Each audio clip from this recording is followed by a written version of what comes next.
You tuned in to the Iceman Show podcast. I am your host, the Iceman. More bounce to the ounce, and I say what counts.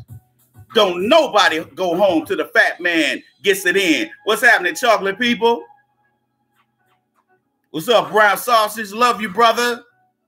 Thank you, brother. Triple T Kill. Thank you, brother. Appreciate the support. Love you, brother. Gonna wait for a few more folks to get in the room. Got my hot chocolate right here, player.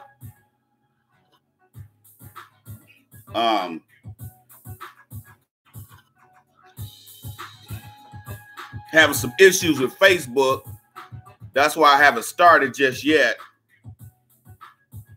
So I'm just waiting. I'm just waiting for cats to get in the room. Let me send off a couple text messages. Keep it locked right here. The Iceman Show podcast. I'm your host, the Iceman. Be back in 2 and 2. Oh, by the way, y'all, this is $5 donation Tuesday. You can donate via the Cash App, or you can donate going to AskTheIceman.com. Scroll down to the donate button and make it happen for the organization. You understands me? Be back in 2 and 2. Keep it locked right here. The Iceman Show podcast.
Yo ho and a bottle of rum. What's cracking, Iceman Show family? You know, we're trying to get it in for a Tuesday afternoon. Damn, eyes itching. My allergies kicking up. We had sunshine today, then it turned around and rained. Then the sun came right back out. I'm like, make up your mind. Let me see something real quick. Now, it was gloomy about an hour ago. Now it's back being a little sunny, but it ain't enough for me to keep these blinds open. Because my crib is in a position to where if the sun is shining real bright, this window will get a lot of sun. Okay, for some reason, this one gets a lot, which I like because it heats up the living room in here, in the dining room. Can't see the dining room. Dining room's over there. But and in the master bedroom, the light comes right in like that. So it's good to, heat up the home with natural light, but it wakes me up in the morning if I didn't get too much sleep. Sometimes I don't get in bed till 1 o'clock in the morning because I don't sleep well. My sleep is all messed up from, being a combat vet. Anyway, like to welcome you to the Iceman Show podcast. Our topic for today is how Black men will decide the 2020 presidential election, and how and want to bring you guys up on something. Nasty Pelosi is introducing a new Dreamers Amendment.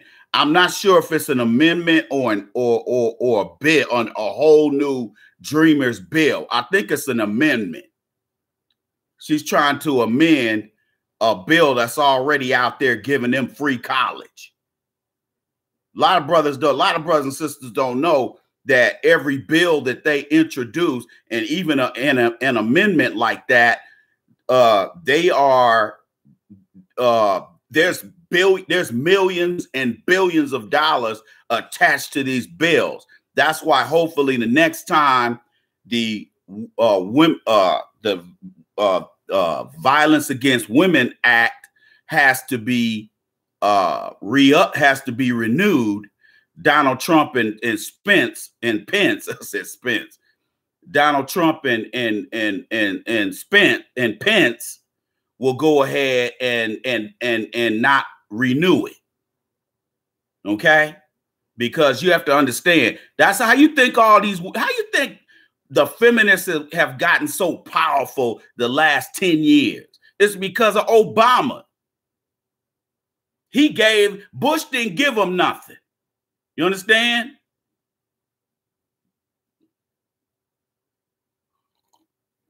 I think they might have passed that bill, that violence. Somebody look that up. When did that act get when did that bill get signed by the president? What year was that? Because I think it was during Bush's administration, but it got renewed during the Obama administration. Okay? You understand? You have to understand something. When you get a cancerous tumor, when you get a malignant tumor, the tumor survives based on a blood supply. So it's getting oxygenated red blood going in and out of it, and that's how it's able to survive. So if you cut that vein, guess what happens? You cut that money, feminism will die a slow death.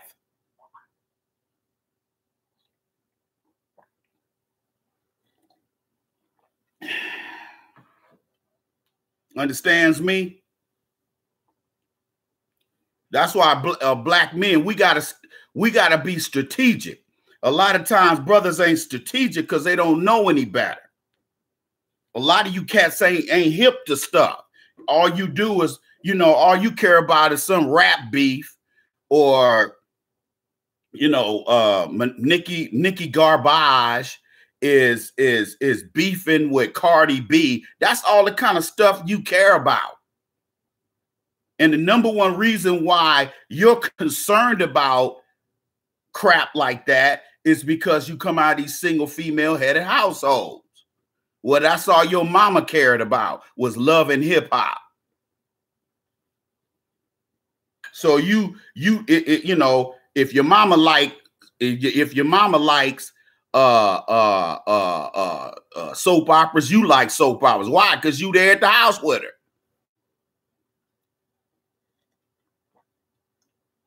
I used to have to watch that crap sometime, but after a while it got interesting. Yeah, I don't know what's up with this hot chocolate, man. Be sitting at the bottom of the cup.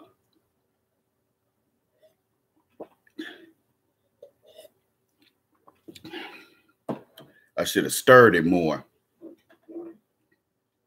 Anyway, hit the gym today. Got my swole on a little bit. Had a couple appointments today, and I had to go shopping. A lot of people ask me, hey, Ice, how can you be shopping all the time? Because I bought fresh food. I can't eat a lot of stuff, man. I eat a lot of fresh food. So obviously that stuff be going bad, or I eat it up. Then I got to go back to the store. So I had to go out anyway. You digs? So it's all to the good. You know, we're going to get it popping. We're going to get it done.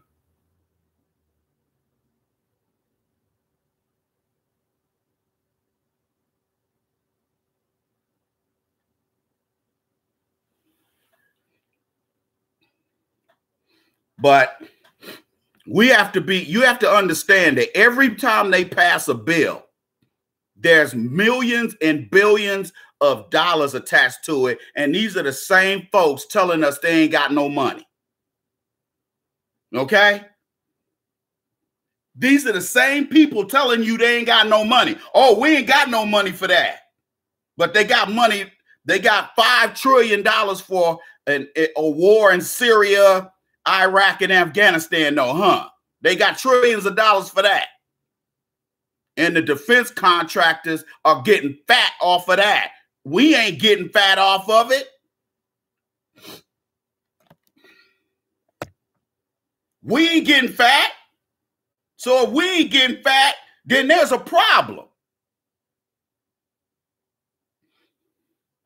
Just like when once they legalize weed at the federal level. If black people don't get involved, and if nothing else, go and invest a couple $1,000s in some of these cannabis companies, or you go out here and get you a state license to sell CBD and CBD and THC products. If you don't get in there now, because now it's just a few $1,000s to get licensed. Once they take it off the Schedule I drug list, it's going. The states are going to the prices. Let me just give you an example, and this is not necessarily that this is the case, because I haven't studied the state, different states, in what they charge to get a grower license, or selling, or to sell THC product license. I don't know, because I don't, but let's just for example's sake, we said, okay, it costs $5,000 to get a dispensary license. Once they take marijuana off the Schedule I drug, once they take it off the Schedule I drug list, list, the license will go. They'll be charging $30,000.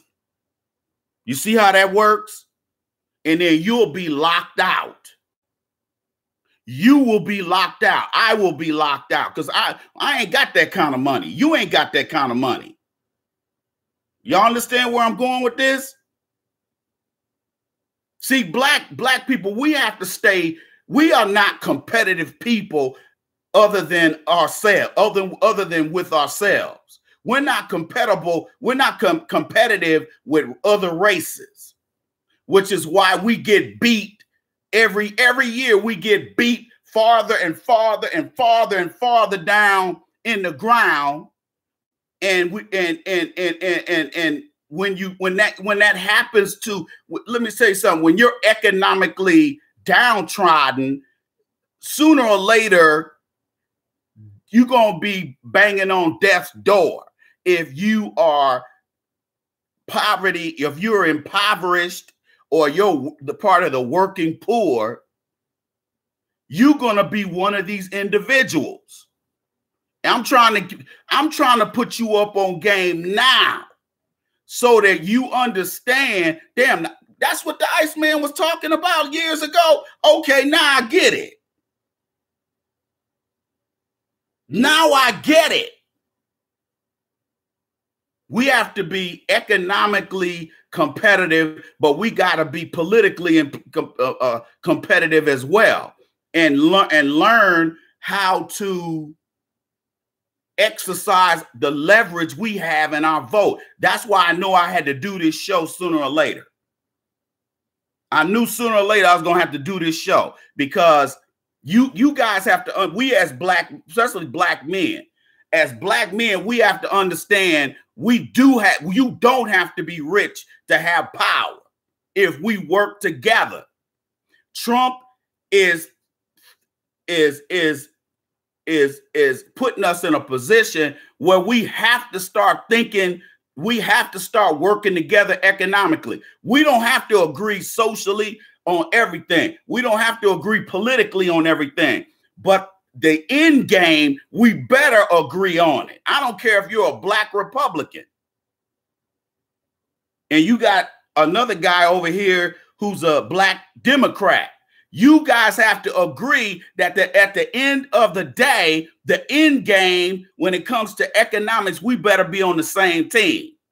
See, that's why all these other groups, even though they're weak individually, that's how they beat us. And they keep beating us. And all we do is sit around whining. All we do is sit around and whine about the police killing us. The reason why the police is killing you is because they have all the power and you have none.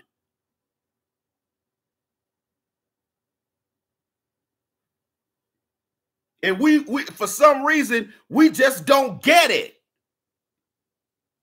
We think we can avoid working together and being on the same team. You got so many brothers hating on each other. You got so many black females hating on each other. You got so many black females that just hate black men just because their mothers were too sorry to be in a relationship with their father. So they have to create a life, this whole life lie, that your daddy did. The reason why me and your daddy ain't together is because your daddy's a cheater and your daddy is this. He a bum. He's this. He's that. And ain't had nothing to do with it. You was just a chick he smoked dro with, and he didn't wear a lot of brothers are stupid and don't wear no condoms. He didn't wear a Jimmy hat.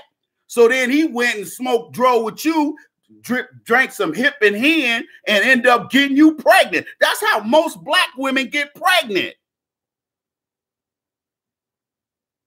Drinking and smoking weed, or both. It ain't because of no loving relationship. When I was a kid, kids were born out of loving relationships, even if the people weren't married. Most of the time, they cared about each other. There was some love there. Today, most children are born out of sexual encounters, masking as a failed loving relationship. That's the lie your mama tell you so you won't think she's a hoe.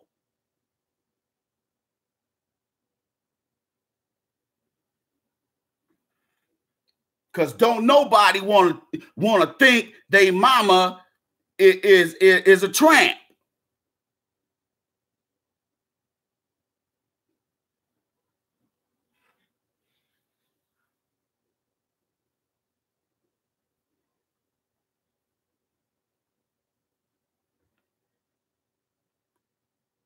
Everybody hit the like button. Everybody hit the like button. Facebook, everybody hit the like button. Remember, this is $5 donation Tuesday. All donations are 100% tax deductible. You'll be able to write your, if you donated any money to the nonprofit last year in 2018, before April 15th or 18th or whatever the last day is, you should be able to write it off on your taxes. Also for year 2020, whatever you donate this year, just aggregate everything, print out, get all your receipts together. And okay, if you donated $300 this year, then that's the paperwork you take to your tax professional. Got to learn how to play the game, guys. If you're not getting a whole lot of money back from your refund, you might, if you make over 50,000, you might want to think about charitable deductions. Because if you donate $1,500, $2,000 a year to various charities, you might get a refund back compared to the guy that makes the same amount who doesn't donate anything. See, this is part of being competitive. Most Black people do not think like a competitive individual. Most of us only want to be competitive when it comes to booty or selling drugs, doing something criminal, or sports. But when it comes to being competitive against Julio and them, or Sancho and them, or Bob and Jim and them, all of a sudden you just get dumb. Well, I don't know how to be competitive with these other people. I only know how to ride down on my own people and talk down on my own people. You're going to have to get out of that mindset. I had that mindset just like you. You probably have it now. I wasn't as perverted about it. I still always had a love for self. And when I mean love for self, I'm talking about love for Black people. I've always loved Black people and Black culture. It bothers me that there's not a whole lot of suitable single Black women that are close to my age or even younger, even young things who are suitable for a relationship. That's a problem. Because a lot of brothers, I get emails from cats. And by the way, if you get on my email list, here's my email address, Facebook. Get on my email list so I can email you. Give me an email that you got on your phone. That way you get alerts on your phone, on your email address. You digs? I love Black people. That's why I do what I do. See, unlike a lot of selfish Black men my age, I'm willing to reach back and help brothers. Okay? But it takes energy. Ain't nothing easy. Ain't nothing simple. A lot of you guys want something easy. It's not easy, Black man, Black woman. It ain't easy being competitive. We have to learn how to be competitive. And I'm going to start with how we need to take on this election. Black man, let me say this to you. I don't care what age you are. Black man, you cannot I repeat, you cannot count on these black women to do the right thing.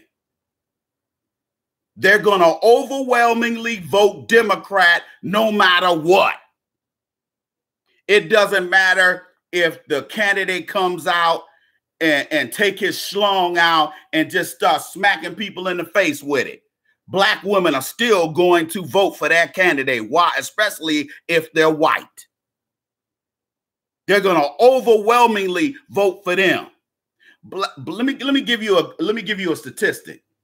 For the 2008 election, black people, almost 100% of registered black Democrats voted for Obama. In 2012, the numbers fell off, even with black women. And it fell off a lot with black men. Listen to me. Don't get lost in the sauce, player. And then by the time Hillary came around, that's why Hillary's still on a blame Obama tour or blame everybody else tour. Last week they had her on speaking somewhere talking about how you know, black folks didn't vote for her, black men didn't vote. You're right, we didn't vote for you because we know the substance of your humanity. And we know that when you stand in a mirror, there's no reflection. When you stand, Hillary Clinton, when you stand in a mirror, there's no reflection. That's why we didn't vote for you. Can you dig it? So by the time the 2016 election came around, black men was like, we ain't vote for Hillary. But yet 98% of black women, registered Democrats, voted for Hillary. You see whose allegiance that black women are align themselves with? So you gotta, when it comes to politics, if you are gonna vote no matter what, and you got a black girlfriend or a black wife, and she's making a big deal about you not voting, if you say none of the above, because I'm going to tell you right now, see, they think they slick. They sent Kamala Harris, they sent Cory Hooker, and they sent Bernie Colonel Sanders.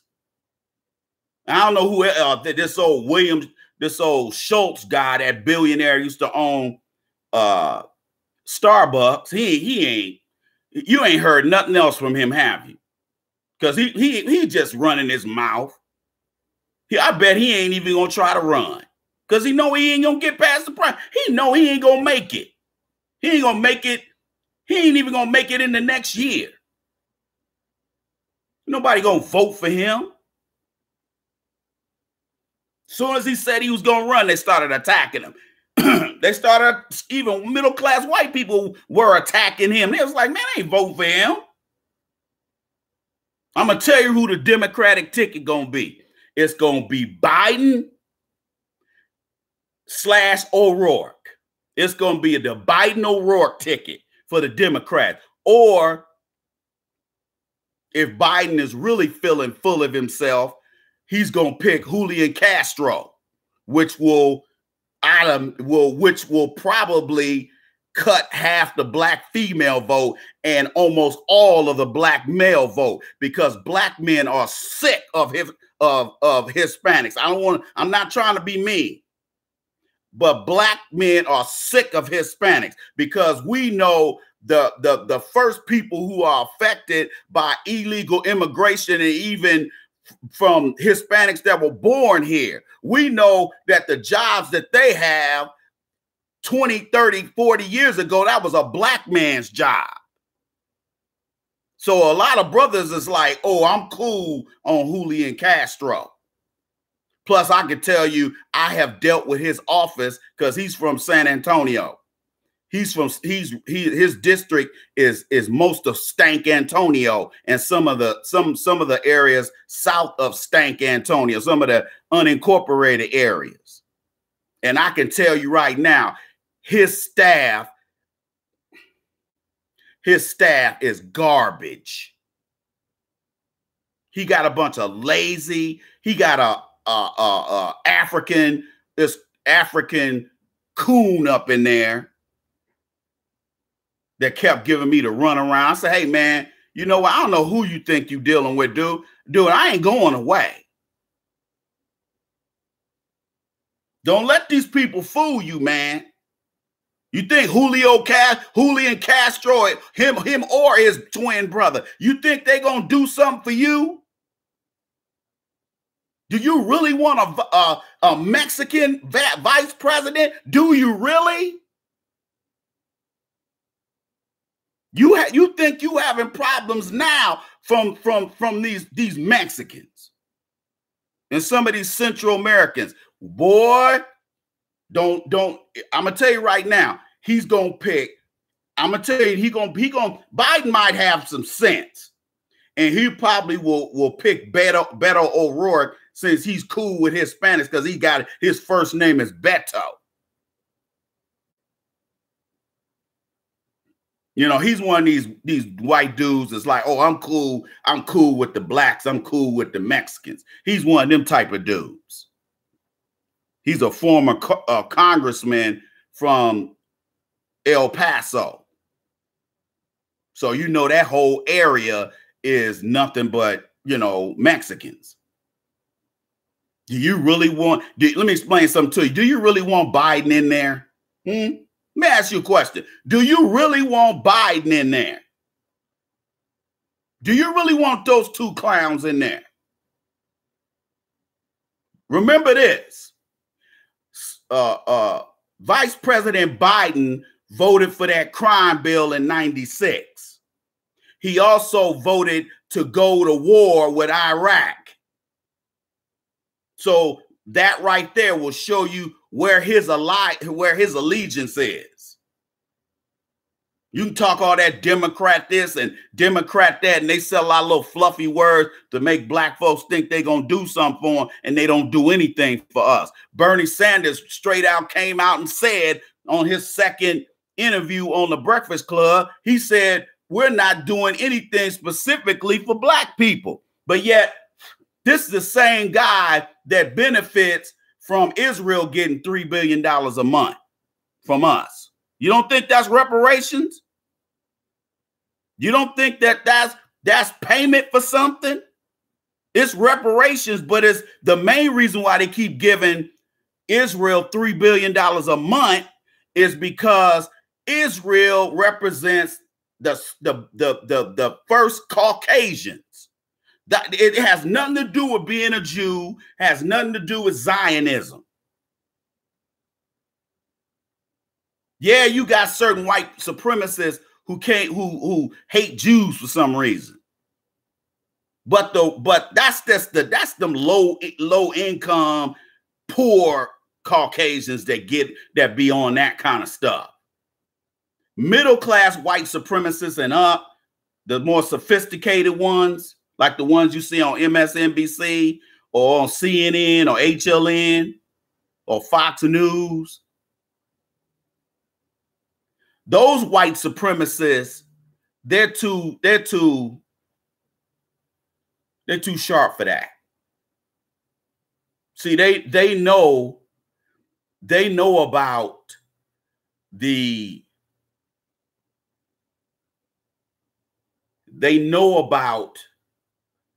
what the real reason why we keep supporting Israel and why you keep seeing people like Lindsey Graham and other folks that keep supporting giving free money to Israel while Detroit and Flint go bankrupt. Does that make sense to you? You have to look at the evidence, brothers, and start making a manly decision. See, most of you guys are not used to making manly decisions. Yeah, you can get up and go to work every day, but that's about it. What I got on damn lip. Okay.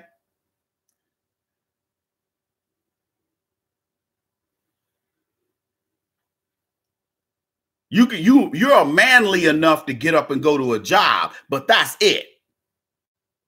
The rest of your life is not considered manly. I'm not trying to be mean here. I'm just telling you the truth. I'm just being honest with you, dog. See, this stuff, you need to be involved in this stuff too. And you need to stop following your woman. If you, man, I've heard black women calling in on Karen Hunter's show talking about, well, if my husband told me he wasn't going to vote or he was going to vote for Trump, I'd divorce him. I'd be like, bye.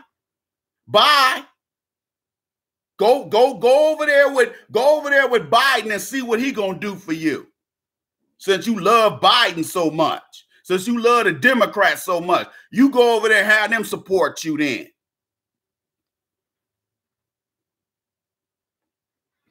I've lost friends because of the whole thing with Trump and Hillary Clinton. I said, y'all some fools. If you lost friends over Trump, they weren't your friends to begin with. Real talk.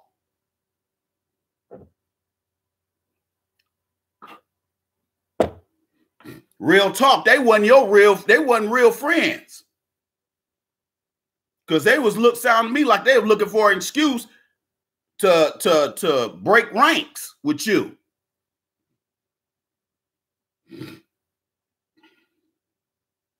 Exactly. Biden's gonna push that feminist agenda. Do you know how many women in the White House complained about Biden's hands finding their ways around women's bodies? You saw some of that on national television, where he coming up behind women, putting his arm all around them. Like, I kind of look like, man, is Biden another Clinton? Is he out here getting this swerve on like Clinton? Like Clinton?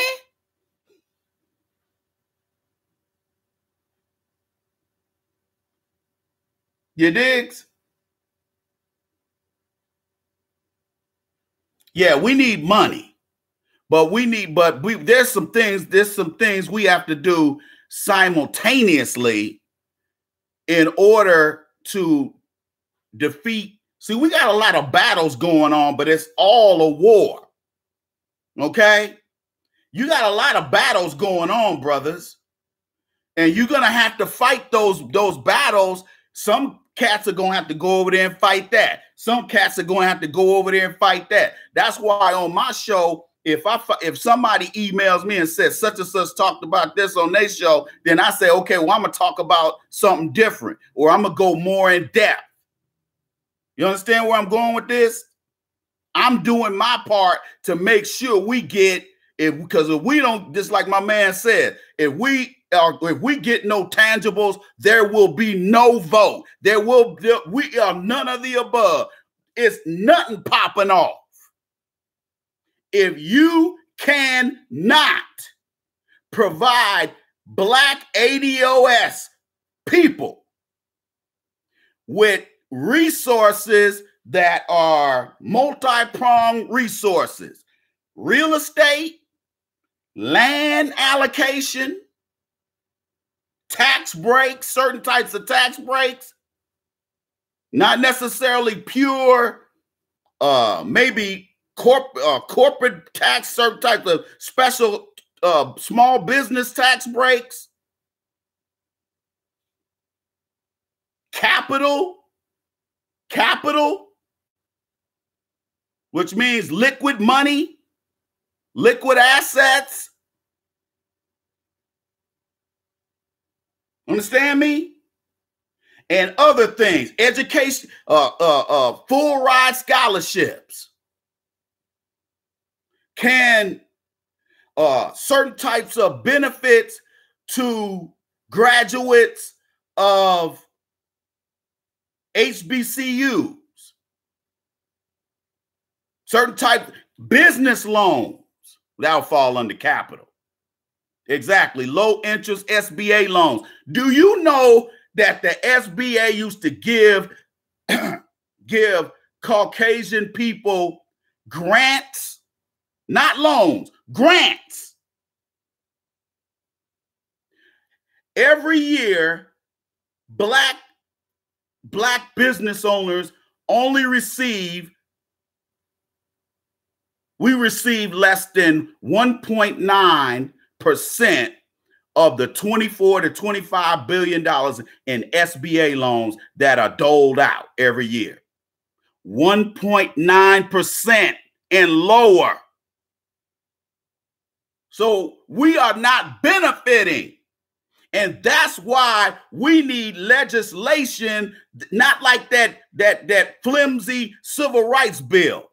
We need a bill that says ADOS, specific language, ADOS blacks get A, B, C, D, E, F, G.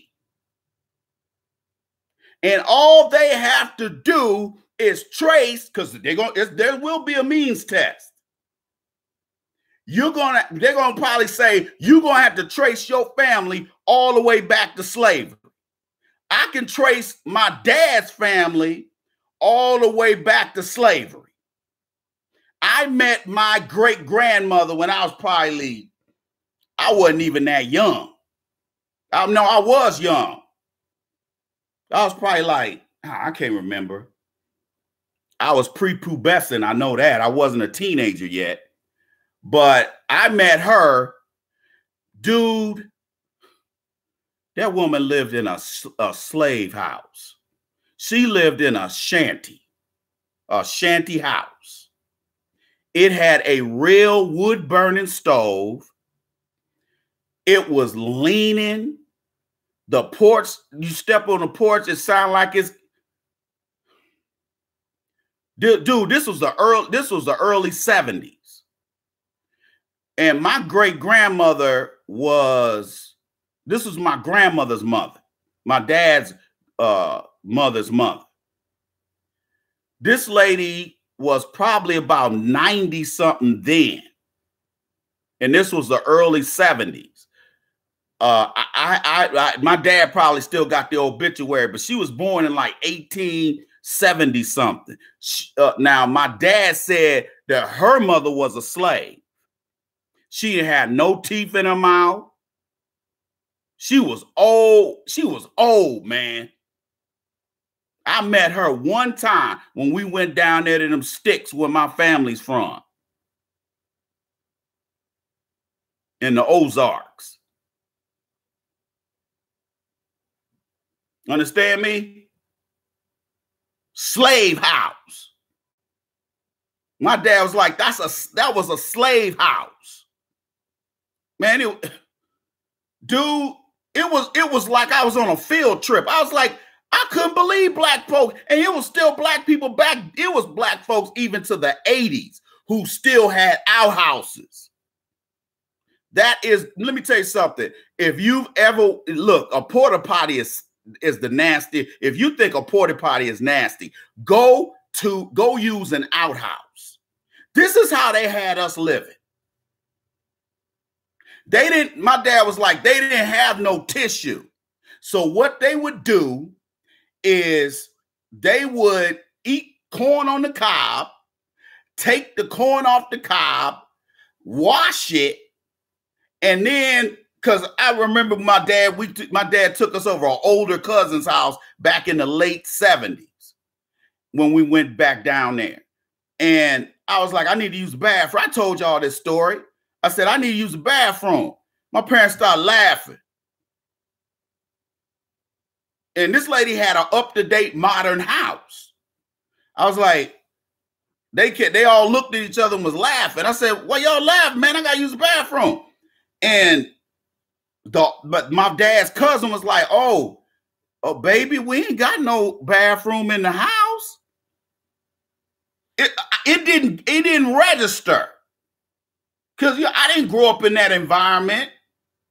Not, down in them sticks. Because this person's house was halfway to the city where my parents graduated from high school at. Understand? They lived in the country back then. She said, you got to use the outhouse. And just like my dad said, there were a couple things of corn sitting there. And you supposed to take the corn. I know this is disgusting. And that's what you use to wipe your butt. Dude, I went in that outhouse. That was the worst smell. Dude, let me tell you something. Porta potties stank. Outhouses stank worse than that. Because it's just a piece of wood, splintered wood at that, sitting over a hole. And my dad said what they would do once the hole filled up, they would put lime on it and bury it and then dig a new hole. Can you imagine living like that? But that's how they lived. Even my uncle, I got uncles that's lawyers and stuff like that. They like, yeah, man, we said go down there with them buckets to the water thing. You go down south, you see that now. You go out in the country, you got that lever, that thing, that pump for the water. They dig a well, dig a hole and put that thing in the well, and then they go like this and the water come out. After 10 minutes of doing your arm be done fell off. They ain't had no running water in the house. They want us living like that again. And we ain't that far from it. You think I want to go live like that? After I done lived a middle-class lifestyle since I was a kid? Man, you better get on out of here. But it's possible if we don't get ourselves together.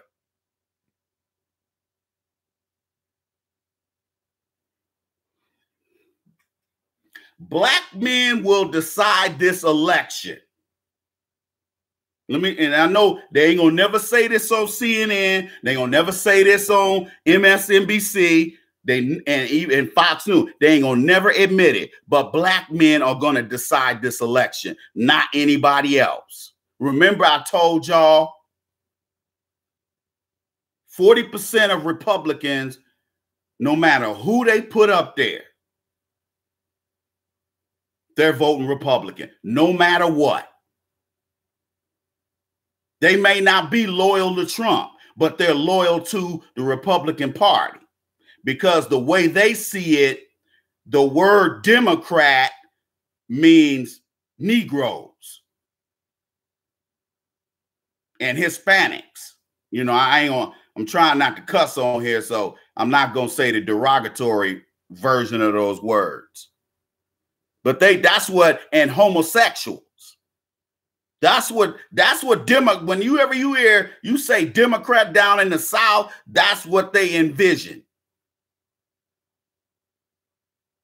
Homosexuals and them giving free stuff to blacks and Hispanics. That's their mentality. You can agree with it or disagree with it. So 40% of these folks are going to vote for Trump no matter what. Fox News doesn't have to worry about slamming any propaganda and rhetoric down their throats, because 40% of these folks are going to vote Republican no matter what. It ranges from poor Caucasians all the way up to upper class and plutocrat level. Okay. Then on the left side, excuse me, I would say my left, but my left's going to be your right.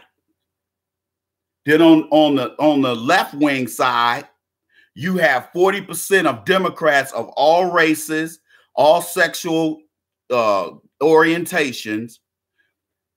40% of them are going to vote for the Democratic candidate, no matter who it is. It could be Biden O'Rourke or it could be Biden Castro. They're not going to pick no woman because women, a lot of men are not going to vote for a woman. And I'm going to tell you something. A lot of men of other races sat out that election in 2016. That's something else they ain't going to tell you. A lot of men didn't vote. Because you have to understand, a lot of those white males was like, I ain't voting for Hillary Clinton, and I'm a lifelong Democrat, and I ain't voting for her. See, they messed up. And when all those emails came out, some of the emails were saying how, and this is how they treat us. This is why you should never vote. You should never support the Democratic Party anyway. Don't donate no money to them. Don't donate no money to none of their candidates. Don't vote for none of their candidates. This is why. Some of those emails came out, and some of the emails of DNC executives said that we don't have to spend too much money in black markets because and on black certain campaigns that black folk where there's large clusters and densities of the black population. We don't have to waste any money on them because they're going to vote Democrat anyway, and make sure that we don't promise black people anything in exact words. Now I paraphrase the rest of the other part of it, but this was specific. They said, do not promise black Americans anything. That's insulting. But you got black people my age and older who are lifelong coons and Sambos and mammies who are, like I said, they party at 40%. They're going to vote anyway. So those two groups of 40% make up 80. Neither one of the party is really going to waste that much time on those folks because they got them. Who they're going to spend money, they're going to spend the bulk of their money is the 20% who are going to decide every election. These encompass soft Democrats who will vote Republican or Democrat if they see somebody they like, and soft Republicans who will vote for a Democrat if they produce somebody they like. That's how Barack Obama got so many popular votes, because the 20% came out and voted for him. Y'all better start understanding how this stuff works, man.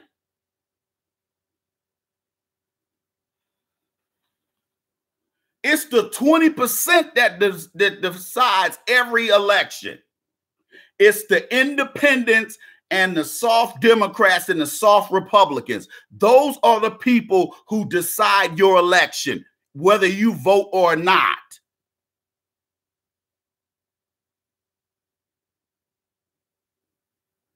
And an incumbent president always has a running start on the other party, which is why Trump ain't got to work that hard. All he has to do is do like he did to Hillary during the debates. Make him look stupid. Make Biden look stupid. Now, Biden is a seasoned politician. But he's just like Hillary was no match for Donald Trump. Donald Trump ate her lunch. He made her look stupid. He came in there jabbing and talking crazy and didn't even answer most of the questions. But what he did is he annihilated Hillary Clinton and made her look stupid. And yet he has never been a politician in his life. But he annihilated her as he should have. And I'm glad he did, because I don't even like Trump, but I like him more than Hillary Clinton. I can't stand them Clintons. I can't stand them because I've done a lot of research on them, and they, woo, a lot of stuff they've been involved in, a lot of dirty stuff, man. I ain't gonna get into it on here, but I'm telling you right now, there is no difference between what Trump does in business and what Hillary and Bill Clinton do in politics and what they're not and in business themselves.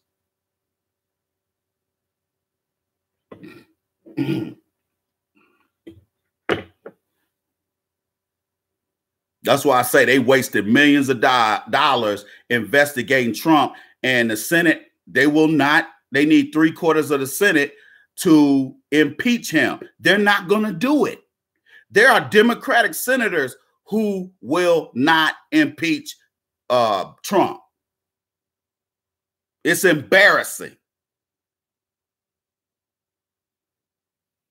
They did it to Nixon because it was just so egregious that Nixon was just like, oh, they got me.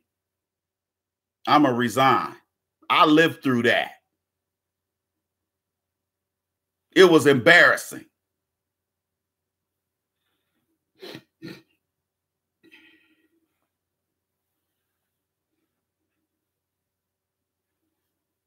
Don't let nobody tell you you got to vote just because your ancestors died trying to vote.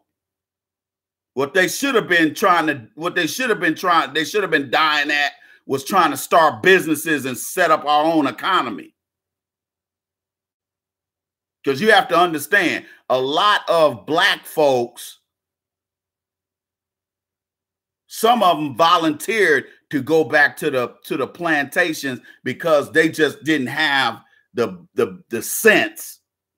They didn't know how to take care of themselves. And we still got black people today who want white zaddy and white mommy to take care of them. If somebody else is going to feed you, you know that they're not going to feed you properly. And that's what happens with the Democratic Party. You got black folks out here supporting the Democratic Party just blindly, and they are not doing anything for you.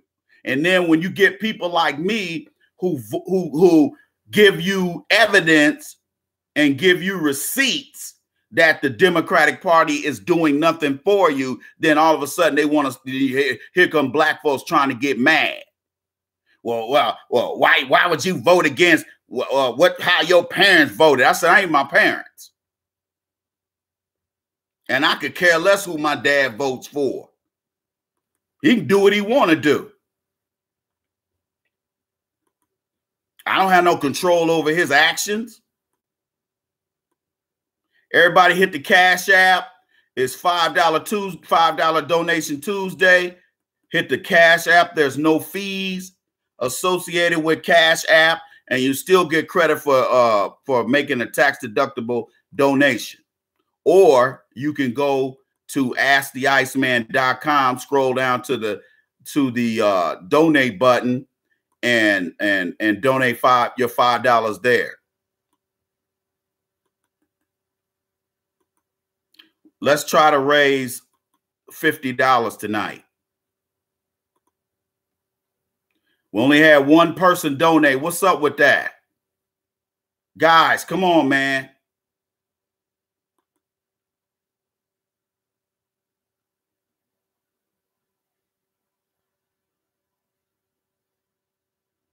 Guys, come on, man. We only had one person donate.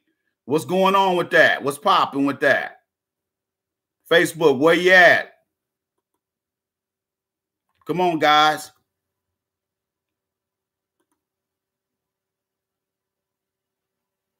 If you have, now remember, You can go to the App Store and download. You can download the Cash App for free, and it's a free app. If you donate money, it's free.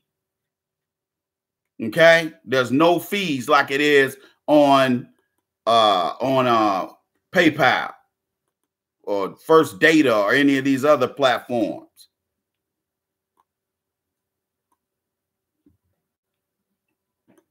So hit me on the Cash App.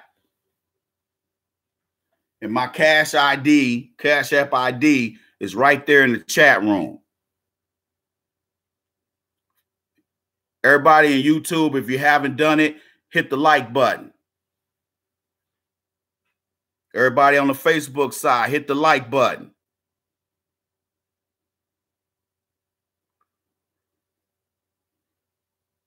Our platform for the 2020 presidential election is thus tangible. And I already talked about what those tangible resources should be. Land allocation, real estate, certain types of personal and small business income tax benefits, abatements, grants, small business grants and loans, certain benefits for graduates from HBCUs, as well as young blacks who want to graduate from high school and start their own business. You don't have to have a college degree to get to start a business, but you do need a skill.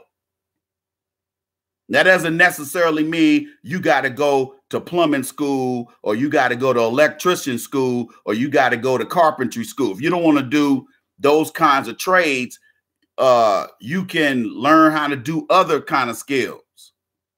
You can learn how to be a chef, and you don't have to go to culinary school. Culinary schools for dumb people who never cooked before. They start off by boiling water. I could do a YouTube video and teach you how to fry chicken the old school way, how your grandmama used to make fried chicken with the buttermilk. That's how I do my fried chicken. My fried chicken be off the chain, dude. You gonna pay $40,000 to learn how to boil hot dogs and fried chicken? Man, get out of here. You go to Big, if you still got a Big Mama, you go ask her how to make them biscuits. You ask her how she make her greens.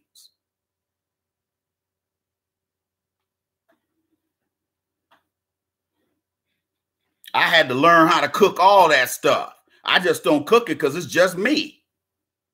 And even if I do have a freakazoid over here, I ain't about to cook no ham hocks, and I don't eat ham hocks anyway. I don't eat pork anyway.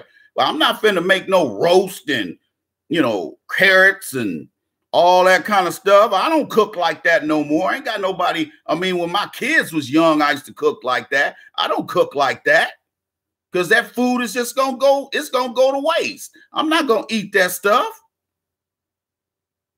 I can teach you how to cook basic food. You gonna go to culinary school, learn how to do that? The only thing I can see you going to culinary school is for pastry chef. Because I think you got to do either or. They'll teach you pastry stuff, but they ain't gonna go in depth. You have to go through a pastry program. I suggest you go get a job working for a restaurant as a line cook and learn how to saute, learn how to fry, learn the basics, learn how to make pesto. You need pine nuts, olive oil, and basil leaves. I make pesto. I don't make pesto that often anymore, but I know how to make all that stuff. I know how to make Italian food. I can make any Italian food. Now, in a minute, I'm going to get that KitchenAid mixer that has them attachments on the front where you can make linguine and all that kind of stuff, make pasta. I'm going to get that. I just ain't buying it right now. You can make that stuff at home if you got time. If you really want. That's why I be telling these young cats, if you meet a decent sister, man, learn how to cook. If you want to impress women, learn how to cook. And I ain't talking about making hot dogs and hamburgers. I'm talking about like making a full course meal.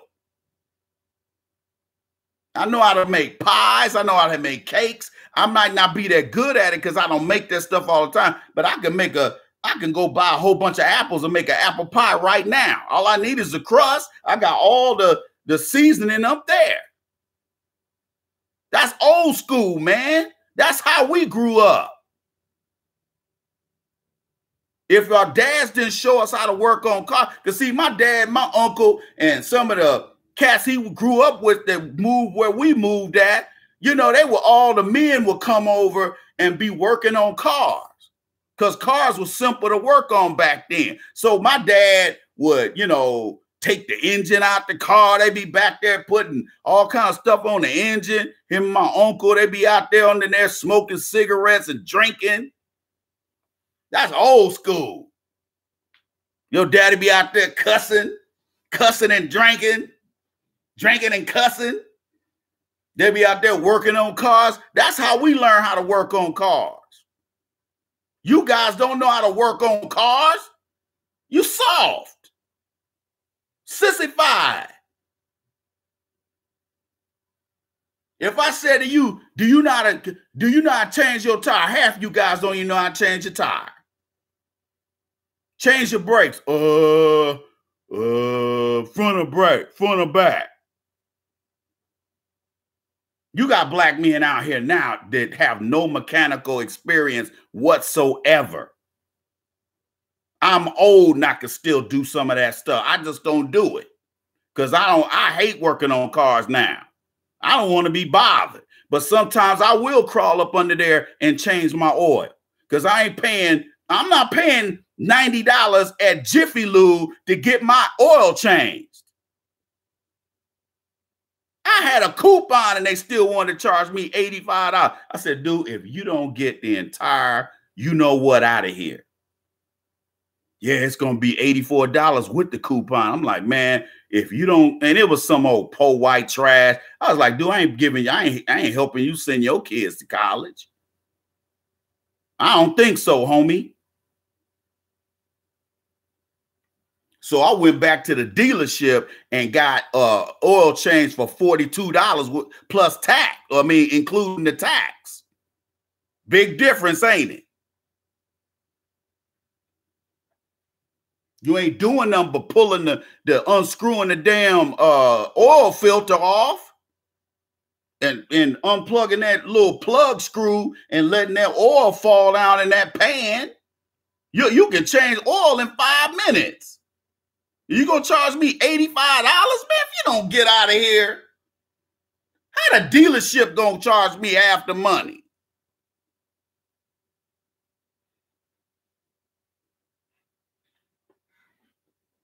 I think how much is Walmart? About $45 for most cars. If you got a V8, it's something like, you know, $50. That ain't that bad. You know, I mean, oil changes in the 80s was like $15, dude. They ridiculous now. They're ridiculous. They'll charge you $25 just to change your air filter. Your air filter sitting right there. All you need is a screwdriver. You're going to charge me that much for an air filter, man? If you don't get out of here.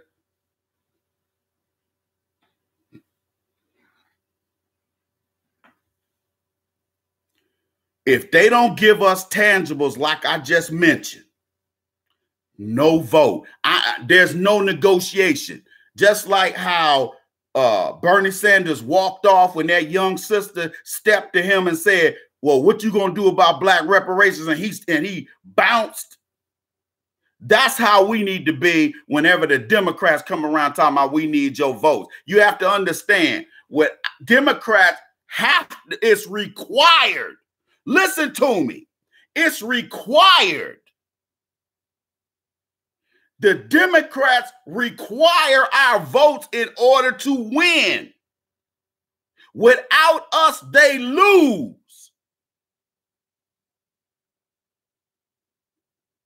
As soon as they put Biden up there to run for president, he gonna be like, ain't no reparations.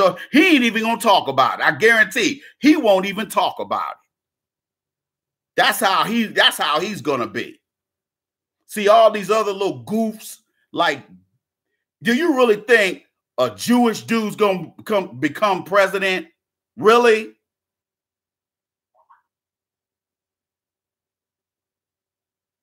That dude that ran with Al Gore, Al Gore lost because of him. That Jewish dude he picked for his vice president. All Al Gore had to do was pick any old pasty white dude. He picked a Jewish dude, and that's why he lost. And yet he up here blaming Clinton. Dude, you lost because of you. Just like John McCain, you had Republicans who were like, I love John McCain, but I ain't voting for him, not with Sarah Palin running with him. And he paid for it. You see, he didn't invite her to his funeral. He didn't want her at his funeral. That was his running mate. And he didn't want her at his funeral. What does that tell you? You don't see Sarah Palin nowhere. I ain't seen Sarah Palin on TV in well over a year, maybe even 2 years. Don't nobody want to see Sarah Palin?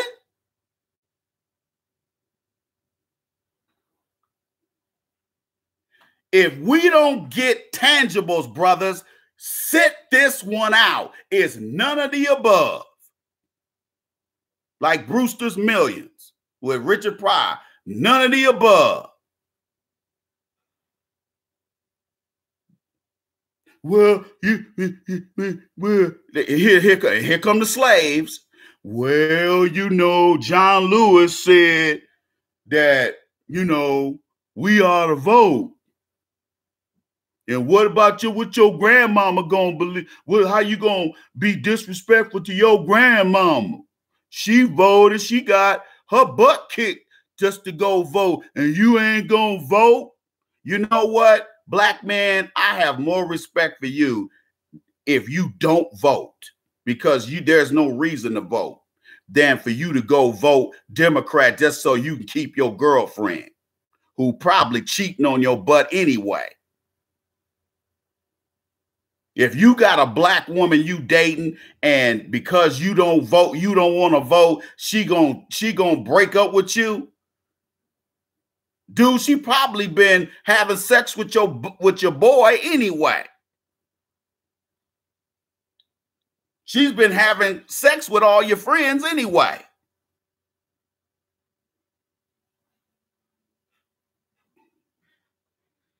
Don't let these people play you like that.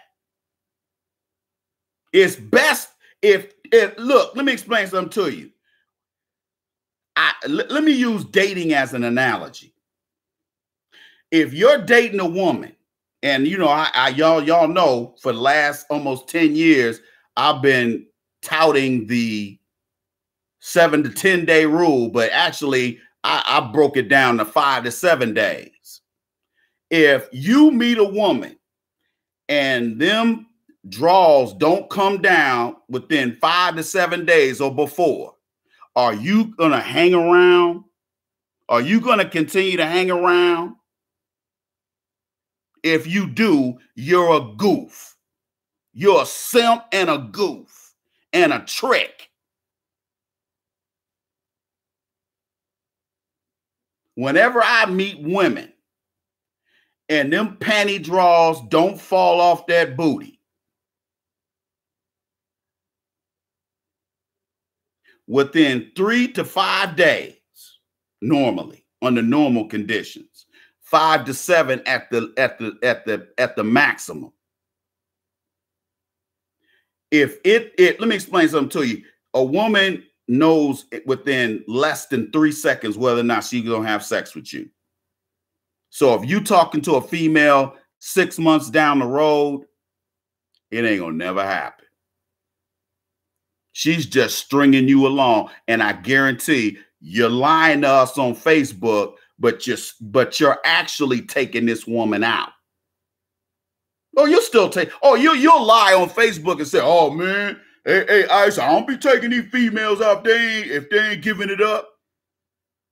Sure you are. Sure you are, dog. Sure you are. You still taking this woman out to dinner. You still taking this woman to the Cheesecake Factory and buying her a strawberry lemonade. You still doing that and ain't getting nothing. I've seen dudes invite women out on a date and been like, "Look, let me go get this. Let me go get this free drink and this free dinner. Watch this, Ice Man."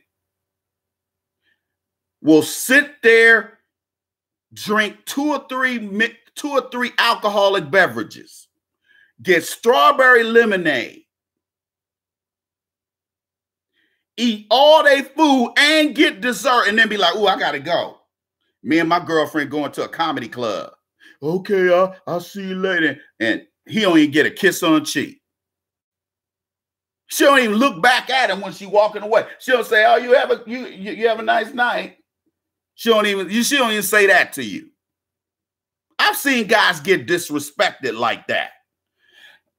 You done sat up here and spent $70 on this woman and ain't getting nothing. That's probably the last time you're gonna see that woman. Well, think about how bad you felt when that happened. And compare that to how you're going to feel after that 2020 election and you voted Democrat and we didn't get no tangibles. That's how you're going to feel worse. And you deserve it. If we don't get tangibles, sit this one out. And if black women want to go ahead and vote for Biden, vote for Biden. Don't give her an ultimatum. So you ain't gonna be petty like them. "Oh, I'm gonna break up with you if you vote for Trump." I've heard black women call in talking about, "I found out my boyfriend voted for Trump and he ain't even a Republican." See, don't let people make this about morals and ethics and right and wrong. This ain't got nothing to do with right and wrong. This is about getting money in your pocket. And tangibles are the only thing that's going to put dollars in your pocket because that job you on ain't giving you nothing.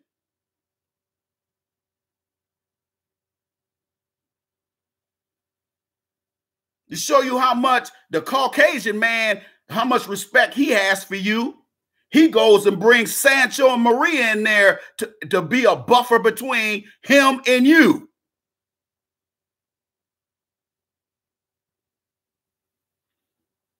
I seen it happen with my own two eyes. I realized back in the mid-'80s that working in manufacturing, working in them factories wasn't going to be a long-term goal of mine. And my dad didn't like it. He was like, "Man, I got you this job up in here and this, that, and the other." And I was like, "Man, I ain't trying to be disrespectful, Dad. I don't want to do this kind of work the rest of my life." I was exhausted all the time. I could, if I did have a girlfriend, she was like, "Damn, you got to work this weekend?" Man, I got tired of that. And I don't, look, man, I may have had girlfriends that didn't cheat, but hey, I didn't know that.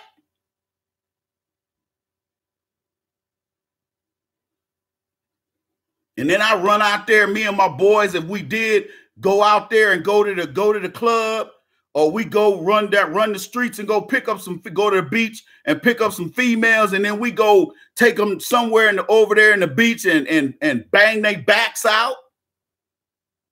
Drink some 40s and then bang they back out. That's what I was into in my early 20s. But sometimes I couldn't get down because I had to go to work. Sometimes I was working 10 and 12-hour shifts. Yeah, I made mad overtime, but I was like, man, this ain't no kind of, and I used to tell my mom, I'd be like, man, I can't do this forever. My mom was like, I don't expect you to work in them factories the rest of your life. If your dad is giving you a hard time because of that, that's on him. You got to do what you got to do.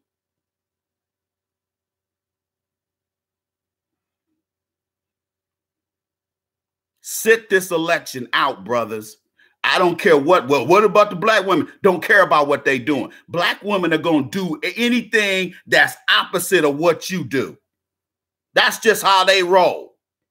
Anything you do, they going to do the opposite. Even if that means dissension and problems in the black, so-called black community. They don't care. All black women care about is getting attention from white zaddy and white mommy. If they can get a pat on the head from Hillary Clinton, that's fine. If they can get a pat on the head from Biden, that's what they want. They want to feel like they're included. Like you had somebody that posted something on Facebook, all these young black women talking about finally black women are voting bloc that must be reckoned with. I was like, do you black women realize how disrespectful that article was? Do you realize how disrespectful that is?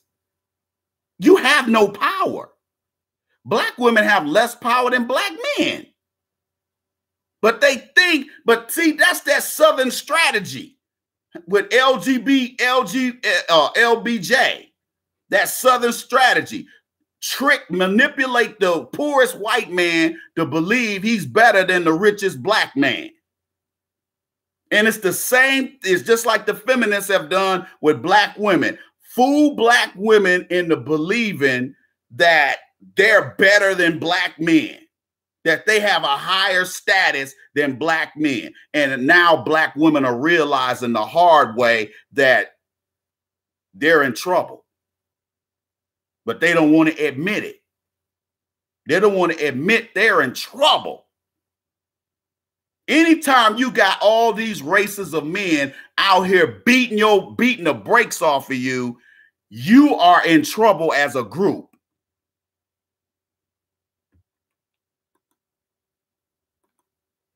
You can make up any old story, delusional story in your mind, and you'll still be powerless. When it's all said and done, you're still powerless. But you can't get black women to admit that they're powerless. And so there's this article's talking about how black women are voting bloc to be that must be respected by the Democratic Party. And you had all these black women talking about, oh, we got a seat at the table. And I'm like, no, you don't. You don't have a seat at the table, fool. You are the table. Everybody is eating off your back. Here you are like this. You standing there like this, humped over with a table on top of your back. And you got all these other groups, Jews, Mexicans, other Hispanics, Caucasians, Asians, Arabs, Indians, everybody eating off your back. And you sitting up there talking about, ooh, finally we got a seat at the table. No, black woman, you are the table.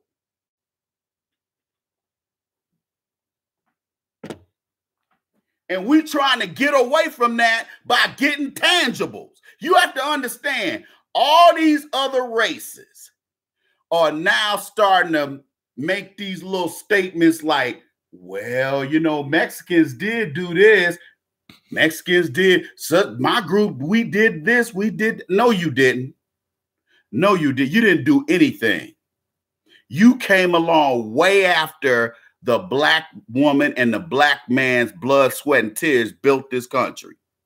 So you deserve nothing. And your people come from a foreign country. Mexico is a foreign country. El Salvador is a foreign country. So miss me with that, Hispanics help build America. You ain't built nothing. Yeah, I said it. Your people built a zero. In the words of Judge Judy, your people built a zero. See, that's what happens. See, that's what happens when you let these other races come over here and they eat off your back and they get cocky. Then they start calling themselves the Nazi lowriders.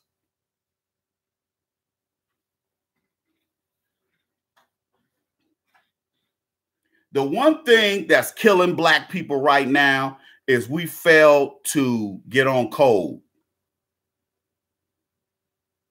And as you can see with Trump being in there, the longer every day that Trump's in there, the worse it's going to be for you in America. I'm just telling you. And I'm mainly talking to black people who work for a living or who work in certain.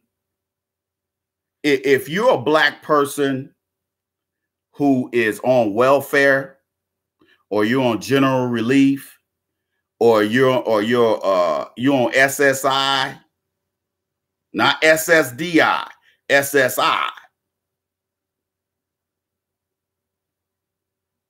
or you're middle class, you're vulnerable, extremely vulnerable. See, tangibles would fix it where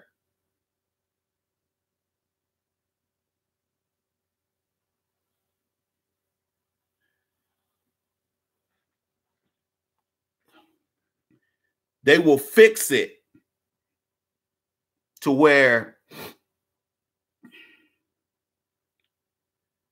even in the worst economy, we have resources to tap into. You understand where I'm going with this? This is why we got to stop trying to avoid supporting black-owned businesses. Let me tell you something. The first thing we need to do is disrupt this 2020 presidential election, as well as, let me blow this candle out. I'm starting to get hot over here. We need to disrupt this 2020 election if we don't get what we want. That's the first thing. The second thing we need to do is, whether we get tangibles or not, we need to stop spending money. We need to divert at least 60% of that $1.3 trillion back to us. Do you know how powerful we would be if 1 year we spent 90% of our money with black-owned businesses? Do you know how powerful we'd be? Do you realize how powerful? Because money trumps everything. Money trumps everything. It trumps politics. It trumps everything. And if you come together as a collective, you're even more powerful. See, black people think power is, picturing a guy like Debo just beating up white folks. See, black folks think that's power. Let me show you how real power works. The white police show up and shoot Debo in the head. None of them go to jail. That's power. You can knock out all the white folks you want, but you're going to be sitting in jail. Sooner or later, you're going to be sitting in jail. Why? Because you have no power. And you don't understand how power works. Power only respects power. Power does not respect weakness. And you're showing your weakness when you think you can proxy your responsibility to your own race to the Democratic Party. And then every year they keep showing you that ain't nothing, they ain't gonna ever do anything for you. And you keep falling for the banana in the tailpipe every year. They talked about last year in November. Oh, there's gonna be a blue wave. Well, what has that blue wave done? Huh? Not a damn thing. You got this crackpot AOC running around here talking about her Green New Deal. It won't even make it past the committee in the House. But yet they let her walk around and talk crazy because it's cute. It's good for sound bites. This woman had the nerve to say that Puerto Ricans are owed reparations. No, you ain't. If you want reparations, you better skip. You better get on a plane and fly over there to Madrid, Spain. That's where you need to go for your reparations. And I guarantee, as broke as Spain is today, you won't get 50 cents out of them.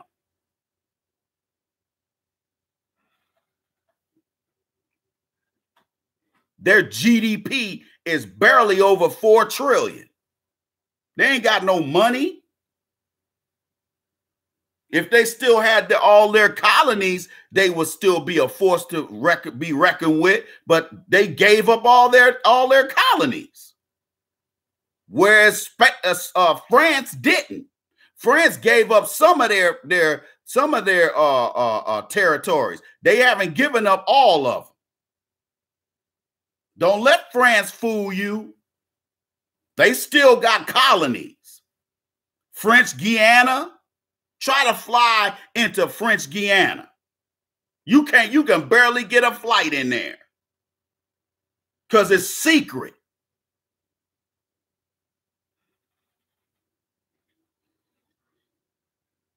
Black people, if you don't learn anything else, let me explain something to you. We better learn how to stick together. We better get on code, man. I know we're slowly getting there, but we ain't getting there fast enough. We're not getting there fast enough.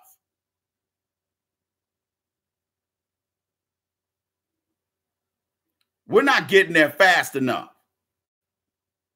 Because we still got too many coons, Sambos, and mammies and Negro bedwenches out here. You got all these black women out here running around here doing cosplay with white dudes and letting these white dudes call them the N-word. You know, they getting passed around. You think them black women would let you treat them that way? No. No. Not that you would want to, but I'm just saying, I'm just making a point. But yet they're going to let Zaddy call him the N-word and treat him like a whore. You can't avoid supporting black-owned businesses, brothers, even with tangibles. What you going to see, you have to understand something. Let me tell you something. To a certain degree, I don't really think they'd have a problem paying reparations. You know why? Because they know, because we don't stick together and we don't operate on code as a collective. We don't buy black. We don't support black-owned businesses. How I know? Because I can barely get you guys to donate $5 and $10. That's how I know. You'll sit here the whole time I'm doing my live stream, getting gamed up, and you'll still walk away. Hey, you won't even say thank you, Iceman. You won't even hit the like button. That don't cost you anything.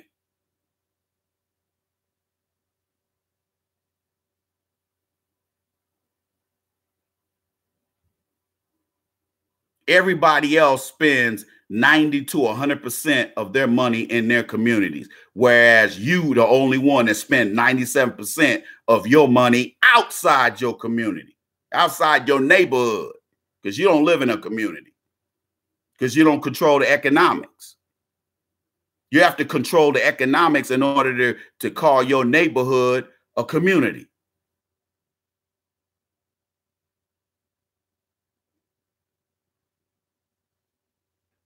The next thing we need to do is wean ourselves off these government programs. Look, did y'all see them? Do you see them old Sambos out there talking about the governor of Virginia? He should stay in office because, you know, he helped get all these black folks on Medicaid, all this old poverty crap. See, see, if you got to go out there in public and embarrass yourself like that as an adult, you call yourself a man or a woman, and you up here talking about let's keep this racist in office because his social programs have helped some black folks. Are you kidding me? If you ain't got no health care, then go get you some Obamacare.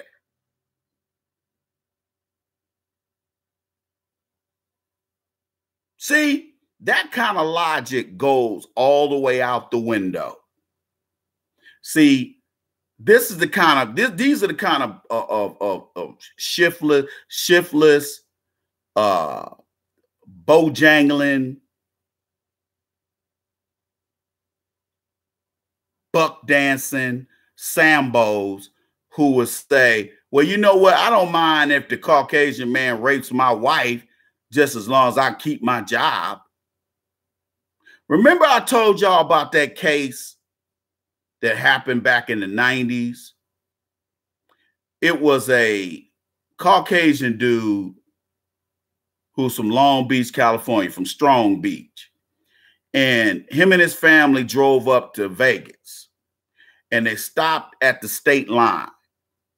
And there's this hotel. I forgot the name of it. It might be, I don't know what the name of it is today. It might be different. I'm not sure. I don't really care. And this guy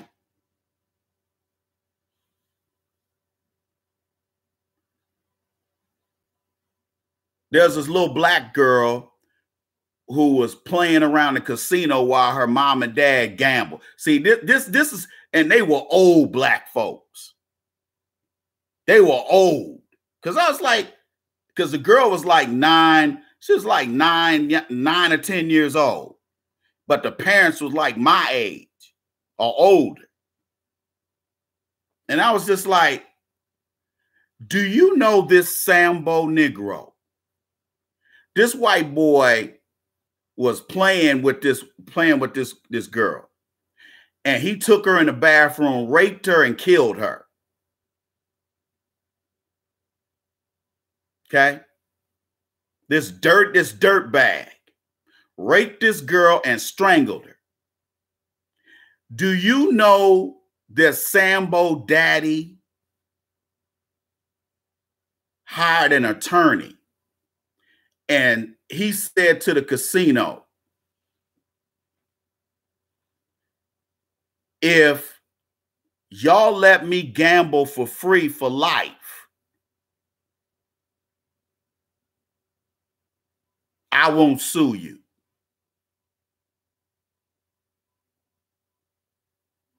Y'all see that? You really don't have to look too far past that to realize how stupid black people are. Beyond stupid. That's beyond stupidity right there. You would rather get free gambling, no money, free gambling, and a room. That's what your daughter's life is worth. I I have never been able to get how somebody can voluntarily give somebody their money and not win anything in return. Have I ever played slot machines or other type of games? Yes. When did I stop? After I lost $2 or $3. That was enough. Maybe I lost 20, but that's it. Never hundreds. But I've played $40 or $50 and won $600 back when the casinos used to let you win. Now they don't even let you win. And legally, they're supposed to, 2% of their machines are supposed to pay out, and they're not. That's why I'll be like, when people say, well, you like going to Vegas, but you don't like to gamble. I'm like, yeah, there's other stuff to do to go to Vegas. You go to the strip clubs. You go to clubs that mature people go to. See, there ain't no mature clubs around here for me to go to. But if I go to Vegas, I might go to Club 54 at the MGM Grand. And you'll see people my age in there. There's somebody was telling me there's a club over there at Hotel Rio. I go eat at their buffet every now and then. Their seafood buffet is off the chain. It's like $40, but it's the best seafood. But it only opens like 5 or 6 o'clock in the evening.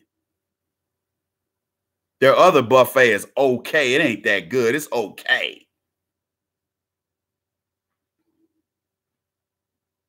Yeah, you're right. The black dollar lasts in the black neighborhood 6 hours. That's how long your dollar lasts. Yet the Asian people's dollar lasts 4 to 6 weeks in their community before it leaves. We got to do better. And black man, you're going to have to be the catalyst for that. You're going to have to be the catalyst for change.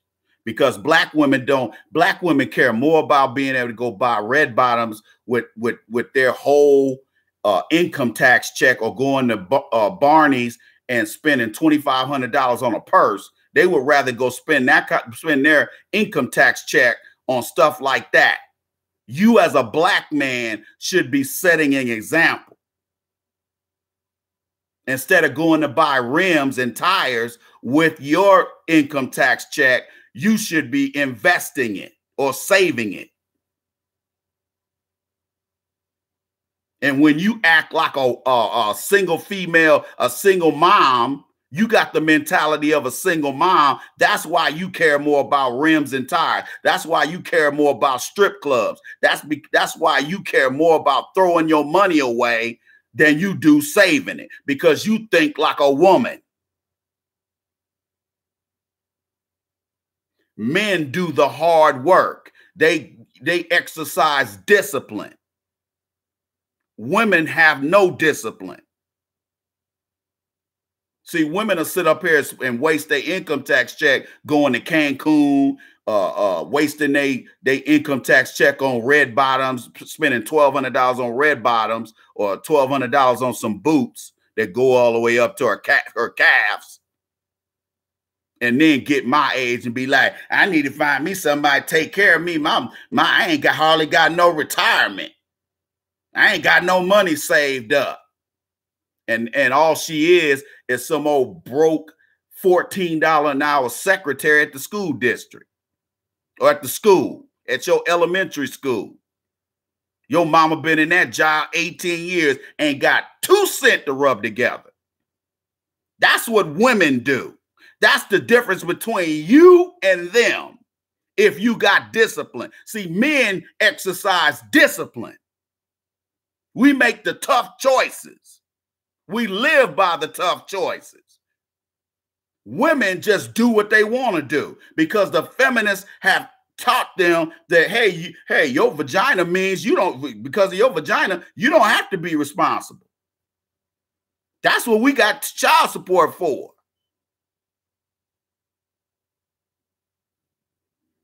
You cannot avoid sticking together, brothers. Even if it's just us black men, you have to support black-owned businesses. Some of these black-owned businesses, if the people in there got bad attitudes, pull them to the side, holler at them. If they still get an attitude, give them a second chance.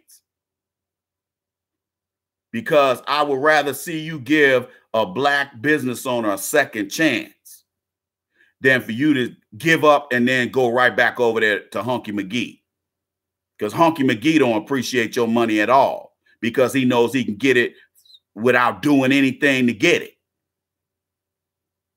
Black people are like that neighborhood bust down that gives away the draws for free. She don't even get a snow cone or nothing in return.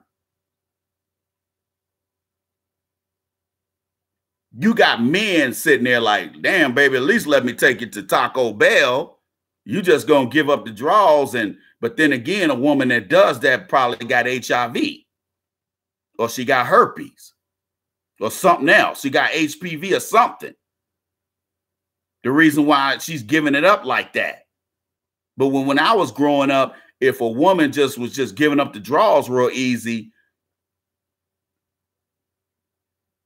we was like, that probably ain't somebody I want to mess with. Because if they're giving it up for free, you kind of say, well, what's the value then? This woman don't have no value. She don't value herself. You see where I'm going with this, y'all? So we have to wean ourselves off these government programs. See, black women don't want to get off welfare. Black women don't want to get off Section 8 because black women know if they get off Section 8 and welfare and stop depending on child support, they know they gotta shape up and start following the black man. And they don't want to do that. That's why when you hear these black women talking about, well, what's the alternative? Oh, I ain't about to do right by no black man. They'll tell you, hey, I ain't trying to, have no man be the head of no household I'm in. We have to let those black women die a slow death. Because that's what's going to happen to them. These are going to be the black women who are left to their own devices to get beat on by Asian men and Asian women and Indians and Arabs, while you and your Ethiopian wife are living in the lap of luxury in the suburbs chilling. Somebody sent me a picture of some Ethiopian chicks. I said, man, I'm going to have to go and get over there. Because some of them sisters, they love American men too. I was looking at something on YouTube and they was talking to all these Somali women and Ethiopian women and Eritrean women. And they was talking about how they would like to see more black men come over there. American black men. So you can't come over there like some of you simps do going, or some of you tricks do going down to Colombia and Brazil, messing up the game down there. You can't go to Africa and do that because their culture, you start see a lot of you dumb simps and tricks. See, you'll go somewhere like that and be like, hey baby, can I buy some booty? They're going to look at you like you crazy, dude. You're going to have to leave the country. You better not go to these other countries doing that mess, being a trick.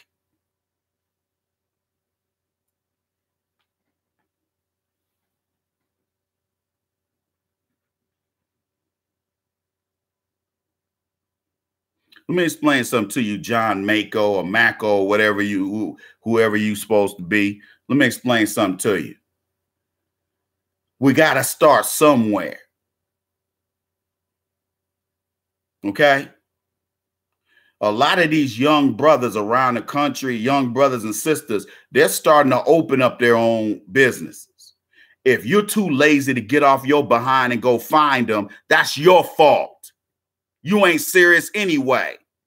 You sound like one of these old black folks my age talking about, well, what's your solution?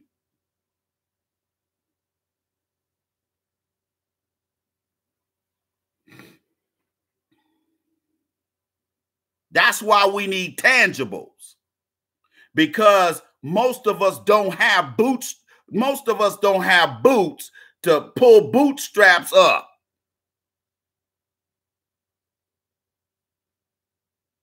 We got to start somewhere.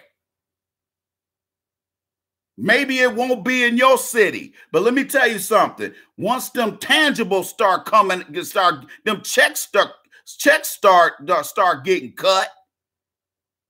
Let me explain something to you. We ain't got no excuse. And I started a thought and I went on to something else. Let me tell you something about some of these. I guarantee some of these Democrats in the Democrat Party probably talking about, man, we should get in reparations, and we're gonna get the money back anyway. We're gonna get the money back anyway. These black folks, it's gonna be just like that skit on Dave Chappelle's show. Black folks, they're gonna give it right back. Most of y'all with the single mom mentality that most of you guys have right now, you gonna end up giving all your money back to Hunky McGee. Because that's the kind of mentality you have. You don't know anything about saving money. You don't know anything about investing money, and you don't care. Because you think that when you get my age, you still gonna be able to shuck and jive your way into getting money. And them days are over with, dog.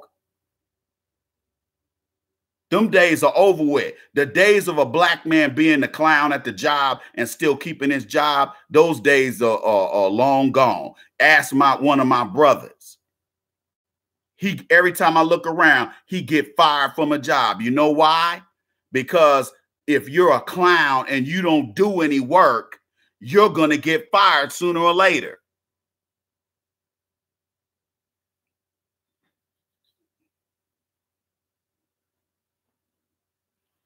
Here's why I disagree with you. The reason why I disagree with your statement is because that's that defeatist type mentality that a lot of black people use as an excuse not to do anything. Well, why should we do this? Why should we try to open up a business? Y'all ain't gonna support me. You know what? If I look, I might get on you guys' case because sometimes you guys don't donate money. You don't support my fundraising programs. But it's my job to stay on you because I'm the OG. It's my job to stay on you because your daddy ain't gonna do it. Your mama damn sure ain't gonna do it. And none of your boys are gonna do it. Somebody, some man, somewhere gotta do it. Let it be me. Okay? Let it be me. We got to start somewhere, John Macko. We got to start somewhere, brother. We got to start somewhere. And if you're a business owner, you should if you have a e-commerce business, I highly encourage you to go to AskTheIceman.com and go to my second page and look into some of my rates for advertising on my show.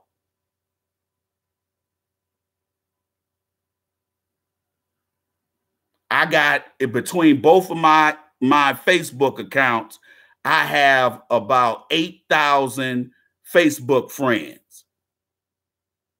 I got 5,000 on one page and I got about 3,000 on the other. I'm taking my time building my Facebook friends up on the Iceman Show page, because on my other page, I had a lot of black women on there. And as soon as I start doing them live streams, checking these women, then they start unfriending me. So, and then I will replace those mammies with black men, and then they'd end up being coons and they'd unfriend me. So I'm being careful who I friend on this new Facebook page, because I don't want coons. And a lot of these black women, I'm not trying to be disrespectful, I'm just telling the truth, but a lot of black women ain't with us. So anything you say about single moms, anything you say about cooning and mammying and samboing and being a Negro Bedouins, they don't want to hear that. Why? Because they're one or the other, or all four. Because let me explain something to you. Let me give you a little nugget. A lot of these black women, whether they hood rats or not, a lot of them be at work kissing butt, sucking butt. They'll go to the barbecue talking about, girl, I be telling them white folks what to do. No, they don't. No, they don't. I seen these black women. How you think hood rats get jobs? When hood rats go to work, they don't show that side of themselves, or if they do, they keep it to a minimum. Now, they may have an attitude with you because they know you're a black man calling the cable company, and they're a customer service rep. But sooner or later, those black women always end up fired. Why? Getting fired. How do I know? Because I used to be a customer service director. Black women always end up getting fired. So one of my supervisors or my manager would end up firing them. It never got to me. Know why? Because the white guy that reports to my manager, and the manager reports to me, the black women are always coming in work late, and they always got an excuse. Well, I had to pick my son up, and his dad didn't do this, and his dad didn't pick him up. Ma'am, Laquita, that ain't got nothing to do with me. This business has to function, and you have to be here if you want your job. And they would end up coming to me and be like, well, Mr. Iceman, I was just hoping I can appeal to you so that I can keep my job. And I'm like, how many times you come in late in the last 2 weeks? 5. I'm like, you got to go. You got to go get one of them printer boxes and get all your little coupons, the little Caesars and all that stuff. Get all that stuff put in that box. All the pictures of all 5 of your kids by 10 different men. Get all that stuff and get out.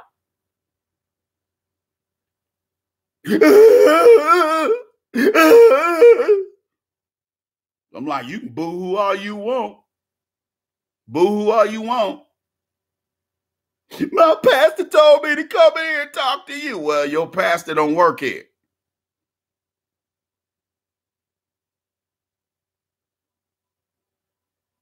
Exactly. Oh, in corporate environments, the black woman is, she's your enemy, dog. She's your arch enemy.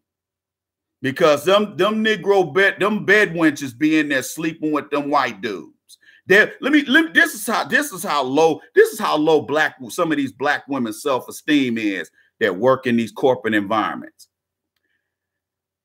These black women will sleep with a cockeyed, one leg in a kickstand white janitor, not the custodian, the janitor,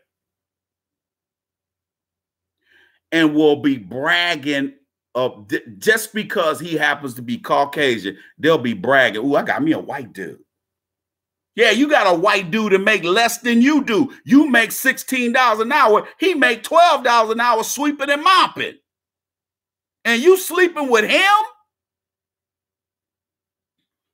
Like I said, some of these black, they ain't sisters. Some of these black women are gone, black man. They gone. They gone, dog. This right here and this, it left the reservation long time ago.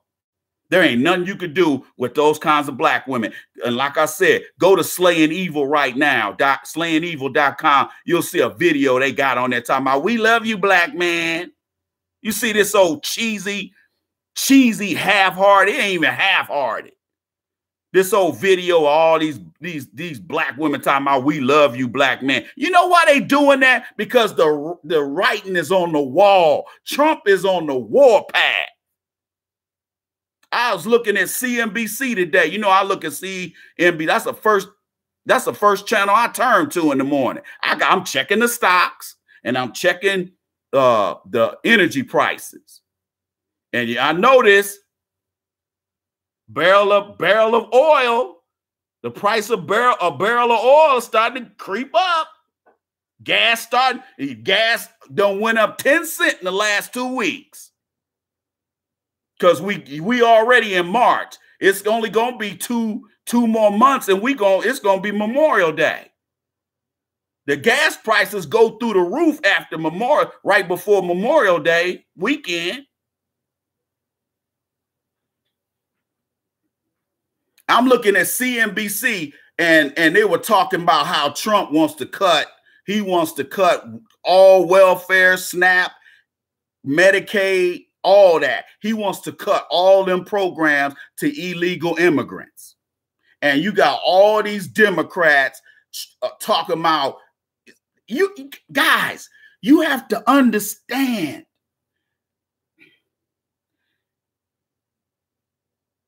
Why they keep big up in these illegals. These people are not citizens of your country, but yet nasty Pelosi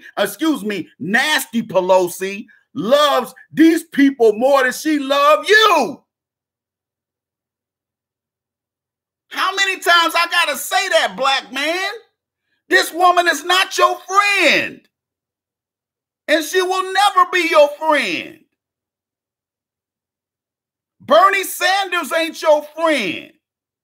You can feel the burn all you want. You just gonna get third-degree burns for nothing. Fool. Exactly, Bevo Lottie. I was the only brother in management. Boy, you think you just like how you catching HELL, that's how I used to catch it. I was always the only brother there, and they always thought I was a coon until I opened my mouth. And I said, look, let me tell you something, Jim, Bob, I don't care about me and you being friends. You say something like that again in the meeting, I'm going to bust your you-know-what. But I'd make sure I got these guys off by themselves. I didn't say that around other people. So if they ran to HR, they ran to my boss, they emailed my boss or called my boss talking about the Iceman threatened me, I'd be like, man, he knows no such thing. Because the first thing they're going to do is ask all these other Caucasians, did you see him threaten him? Nope. I ain't see. Did you see him get mad in the meeting? Nope. See, I knew how to handle myself.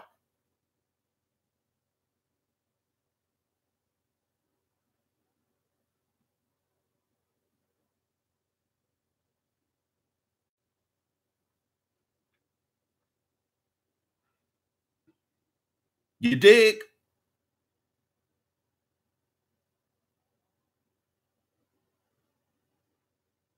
Yeah, them Caucasian women, they just the reason why they showing you some cooperation because they want something.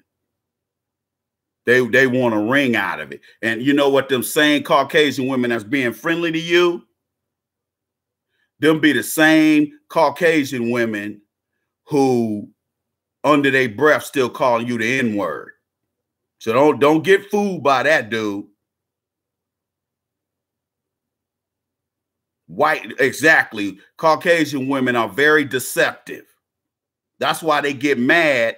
That's why they get mad when I confront them with their racism. I'm like, you think because you want to date, you want You think you want to half date me? You think I'm supposed to be excited? I'm supposed to be thankful?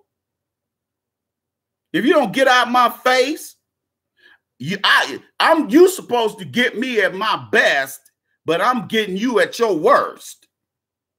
That ain't gonna work, dude. I ain't gonna have no Caucasian woman, no half dead Caucasian woman over here with one foot on one foot in the grave and the other foot on a banana peel, gonna sit up here and die on me.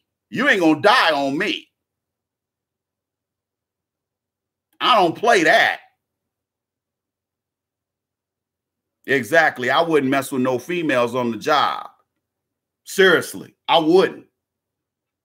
I've messed with women on the job, dude. Even if they was just a jump off, man, it's something about messing with women at the job, especially if it don't work out like it didn't between me and that person, dude.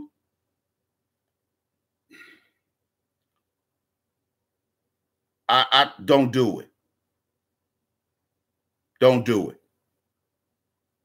But Nasty Pelosi, she's real slick with hers. Oh, she's real slick. I'm listening to Reverend Al Sharpton's show on Sirius XM, and he said, and they read the news, and they said that Nancy Pelosi is introducing a bill to help dreamers. And she had the nerve to say, well, they help build America. And then this other dude, this other Democrat, they interviewed him and he said, yeah, they built America. And you ain't built nothing. Yeah, I said it, Sancho. You ain't built nothing. All you did is break into this country and kiss butt and let these people pimp you.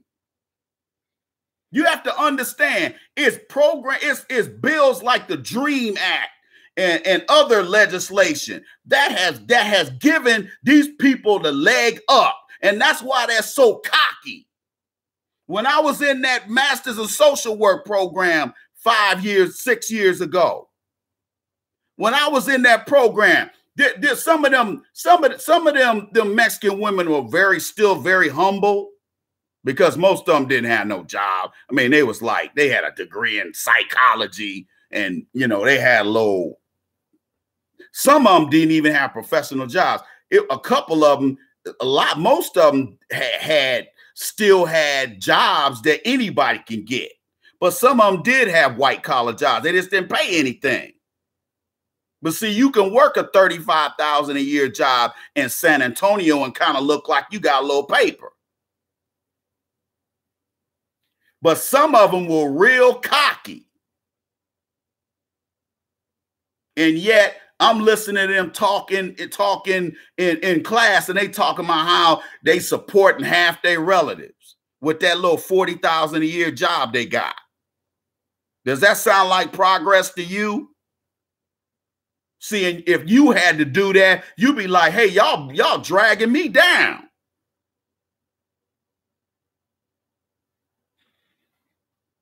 The reason why they walking around with t-shirts talking about brown pride and they walking around acting cocky. Like I remember I used to go to this Whole Foods over there. Where Timmy Diamond's at? If it's anybody that ever lived in what's Painless Rising? You in here, dog? Because he live in Stank Antonio right now. He talk about Ice, I'm trying to get out of there. I say, yeah, you done bought a house. Yeah, you done bought a house. I know, and you done bought one of them cheap houses, and they done got you. Because let me tell you something, man, it's hard to sell a house in San Antonio unless you got you live in like a gated community. If you got one of them little cheap KB $160,000 houses, it's going to be hard trying to sell one of them things. Exactly. They still have that poverty mentality, even though they were the first ones to get a college education. Okay? And I remember one time I went over there. They're over there in, call it the Quarry District. This is like almost in the center part of the city, but kind of going east, northeast. It's a real nice area. They got some beautiful golf courses over there, and they got the quarry over there where they used to, get that rock. You get that dirt and that rock out the ground. So that's why they call it the quarry. But there's a lot of nice little bars and restaurants and stuff around there. Plus, they got a shopping center that's real upscale, and it's a real nice area. Got a movie theater. They got a couple of athletic clubs. It's a real nice little shopping center. And they got a Whole Foods over there. That's one of the best Whole Foods in that city, in San Antonio. And I went over there and I saw there was this one Mexican chick that was in my program. She never said nothing to me. Not that I tried to speak to her either, but I saw her. She didn't see me, but I saw her. And I'm getting out my truck. And I'm walking over here to Whole Foods, and I see her get out her car. She's walking over there, and she's walking like look at me. My Mexican behind can shop at Whole Foods. Okay. And I saw her walking around Whole Foods. She walking around like she's so high class. I said, look at this bum. Look at this bum. Talking about how all her relatives always getting money from her. She might be the only one out of like all the cousins that got a college education. That sound like progress to you? Whereas in your family, all your sisters and brothers got college degrees, or if nothing else, all y'all went to the military and now y'all got good jobs.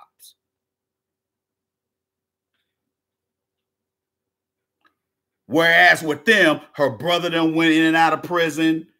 She got a brother that keep trying to think he Tony Montana, trying to sell that dope. They fill up the prisons in Texas.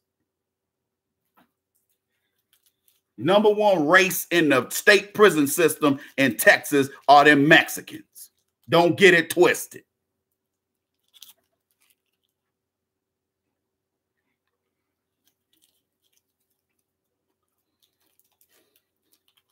Let me explain something to you. When Pelosi, when they put forth these bills, guys, let me get rid of this David P. See, I know you're a white supremacist because a black man would never say anything like that. There's no way that a black person can be a racist.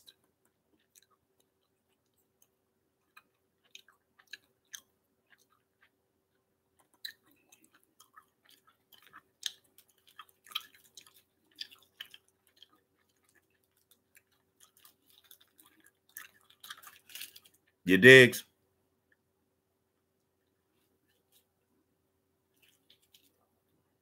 Took care of that.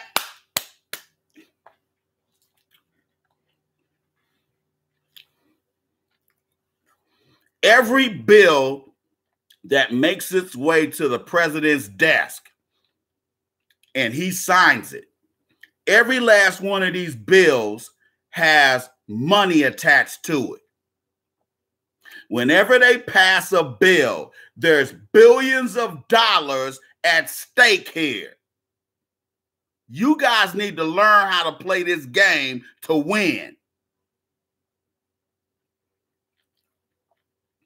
That Dream Act, that DACA Act, gave billions, millions, and billions of dollars to illegal immigrants to go to black colleges. Did you know that?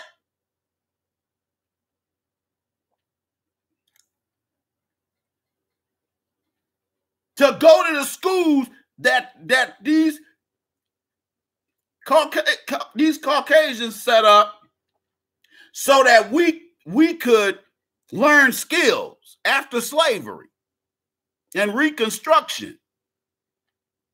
They look, let me tell you something. Where my H-Town folk at?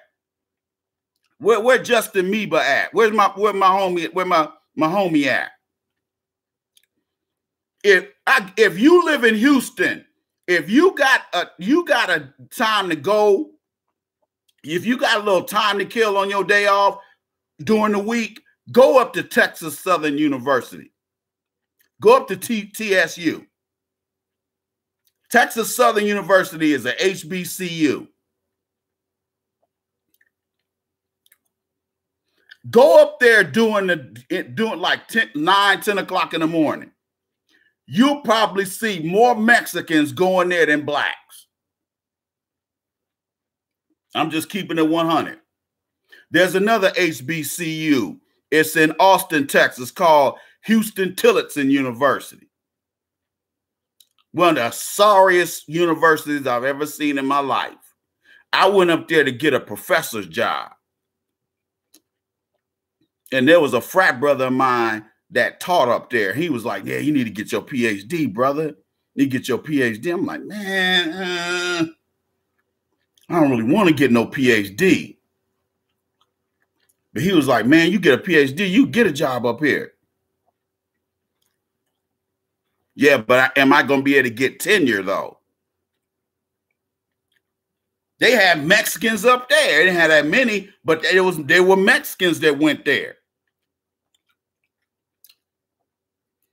Yeah, go up to TSU. You'll see a bunch of Mexicans up there. Especially, you'll also see a bunch of Mexicans at their law school. You think that's by accident, black people?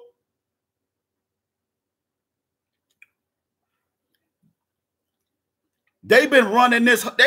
Look, these Democrats are running game. And they got you thinking, oh, we ain't got no money for no reparations. You got $5 trillion for 2 illegal wars. Don't tell me you ain't got no money. You got money for Japanese reparations, for them being in internment camps during, and then too, the children of the Japanese people who are in internment camps are eligible for reparations. Did you know that? They can get their reparations. So they're paying that out, but at the same time, at the same side of their mouth, they telling you ain't no money. Bernie Sanders is telling you it ain't no money. You gonna fall for that? Because I ain't.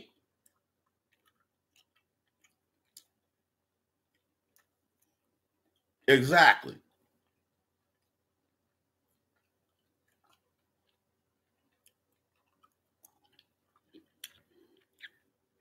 Yeah, I can look at your picture and tell that you work at Walmart or O'Reilly's and you got the day off.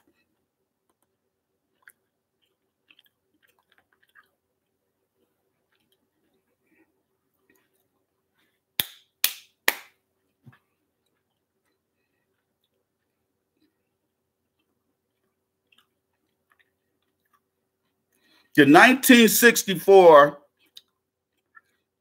here's what was Nancy Pelosi trying to pull with this LGBT amendment.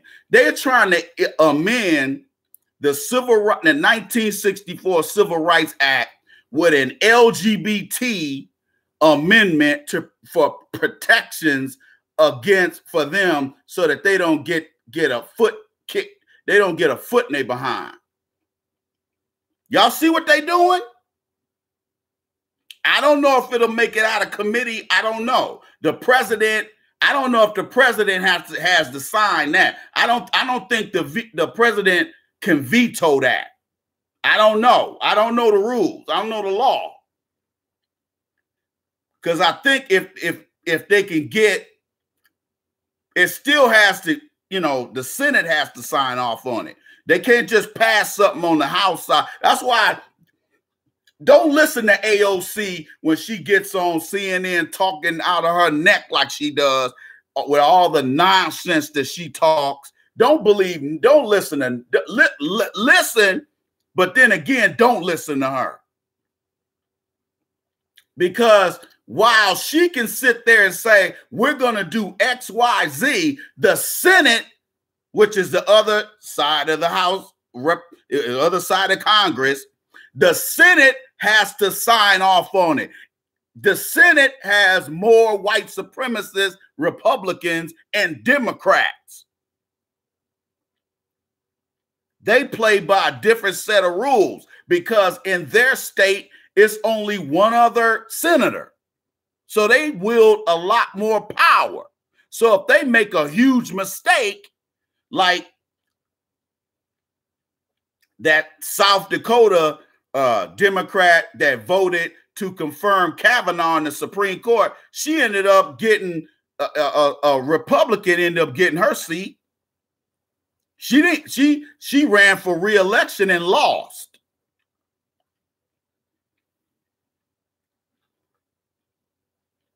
Murkowski in Missouri, she lost to a Republican. In the Senate, the stakes are higher because it's less of them. See, the House of Representatives kind of give you the impression that they're more powerful because it's more of them. It's 400 and something. What is it? 494 of them. Whereas on the Senate side, there's only 100.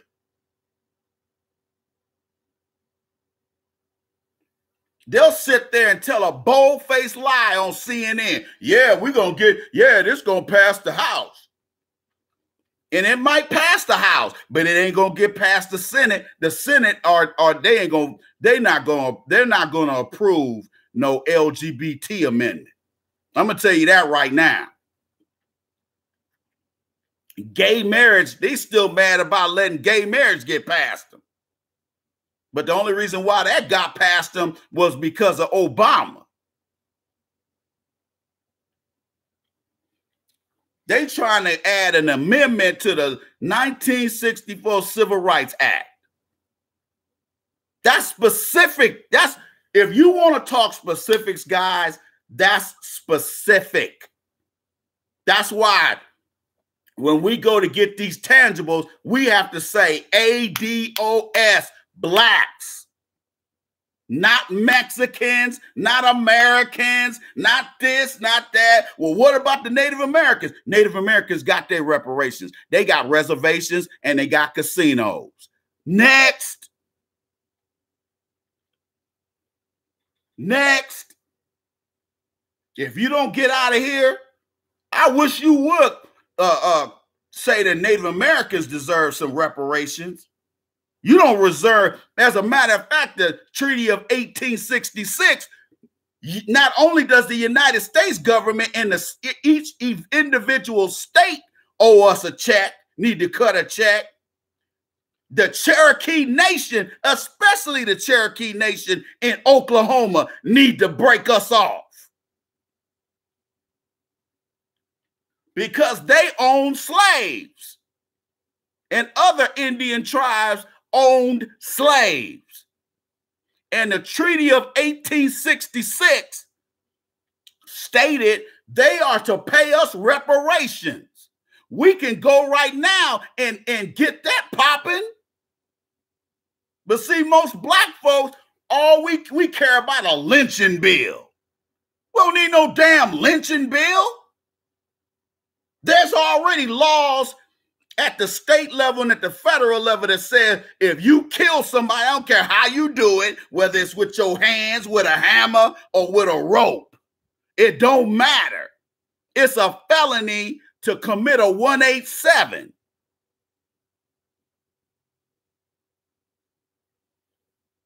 There's always trickery behind these bills.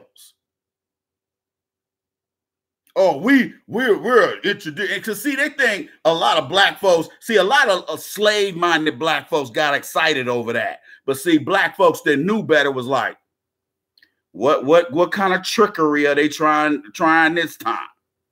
And sure enough, They was like, oh, there's the LGBT stuff in that lynching bill. You see how they do? I don't know if it got defeated or not, but again, the Senate has to sign off of it, and if they, which it ain't, they ain't gonna let it get by them. They ain't gonna let no lynching bill get past the Senate. But let's just say hypothetically it did. Do you think President Trump's gonna sign that? Huh? Do you really think President Trump is gonna sign another DACA bill, whether it's an amendment or a full bill? From what I heard today, Nancy Pelosi said bill. Do you think President Trump gonna sign another DACA bill? Do you think President Trump's gonna sign an anti-lynching bill? No, he's gonna veto both of them, and it's gonna be dead in the water.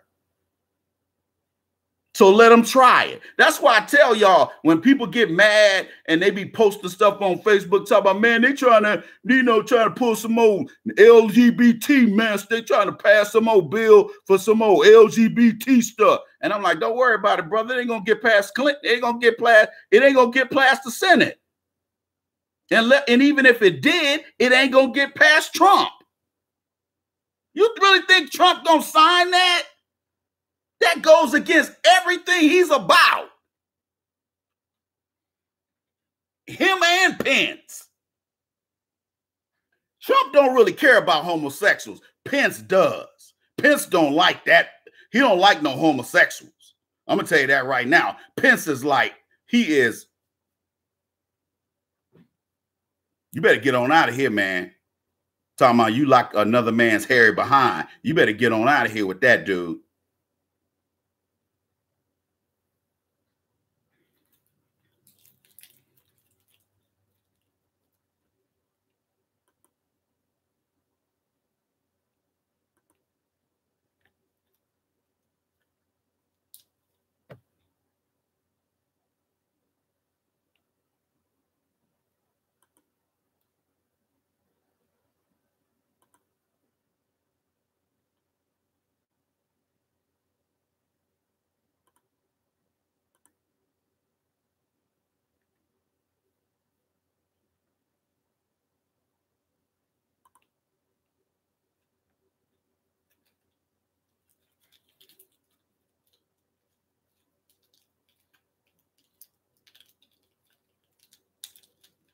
Well, Man of War 347, did that have anything to do with that pipeline?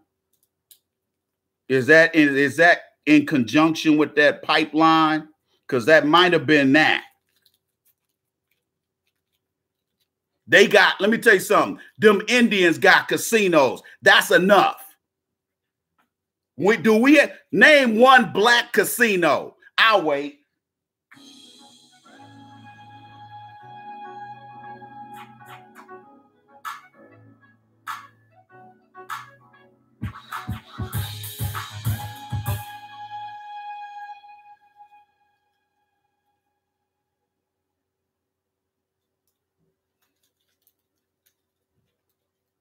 Yeah, that 3.5 billion might be in conjunction with that pipeline. You might want to check on that.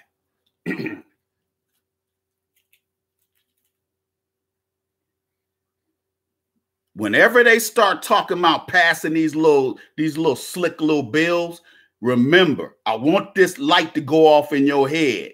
There's money attached to these bills. Always say that every time there's a bill introduced, even if it's which most of the time it ain't never for us specifically. You understand there's money attached. Okay? Don't never let that get past you.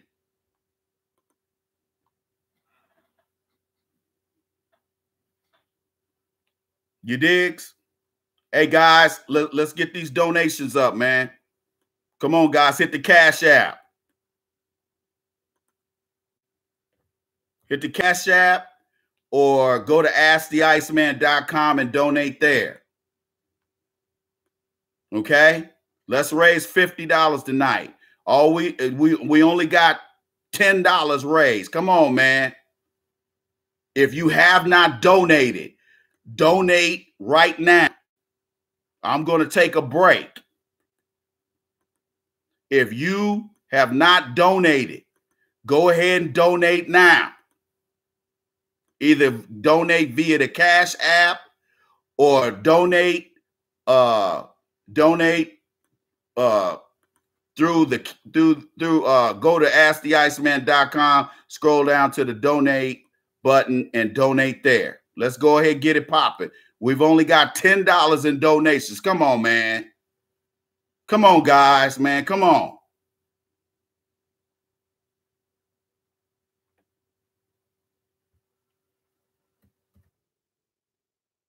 $5. Come on, man. Let's get it popping. Hey, Hot Dusty 3000. How you doing, brother?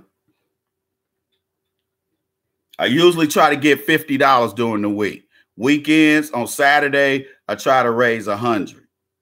And by the way, everybody who donated last Saturday, whether it's recurring donations or you donated on Saturday, or some folks donated Sunday morning, thank you for donating.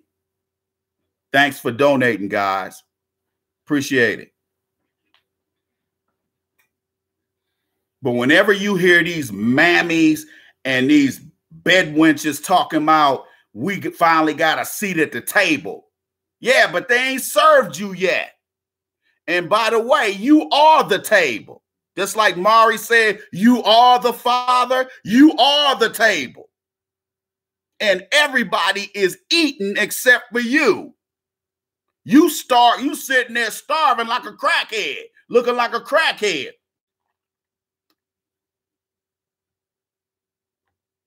Everybody's getting nourishment. That these Indians come over here and get nourishment off of us. These Arabs come over here and get nourishment off of us. These other races of people come over here and get nourishment off of us. And then we got the nerve to sit here and arguing amongst ourselves about reparations.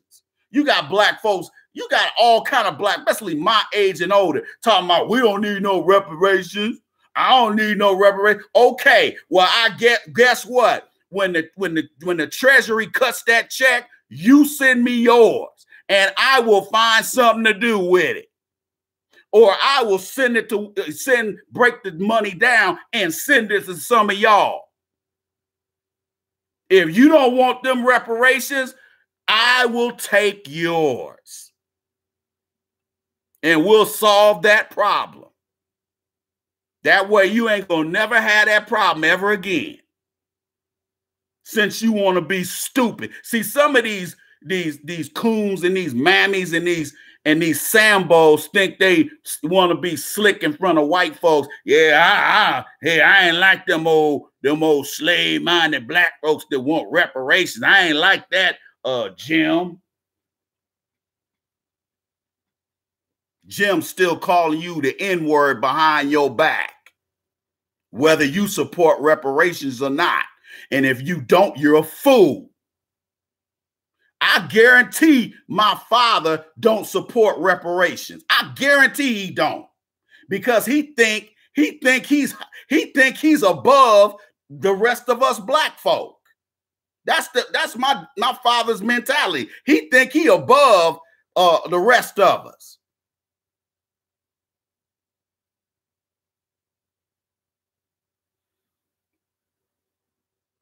I don't want a seat at the table.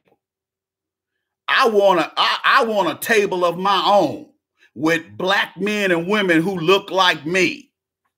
That's what I want. Did you guys know that some of these families of 9/11, did you know they got reparations? Did y'all know that? I didn't know that until probably about 6 months ago. I did, and I forgot to talk about this. We had a terror attack one day. 1 day. And you got people getting reparations. You got Caucasian people getting reparations. See, CNN and MSNBC ain't reporting on that, are they? How many black people, how many black New Yorkers do you know who were affected by that, by being in one of them buildings and or being around that area, getting that muckety muck all in their lungs? How many black people do you know that's getting a check? Because I don't know any.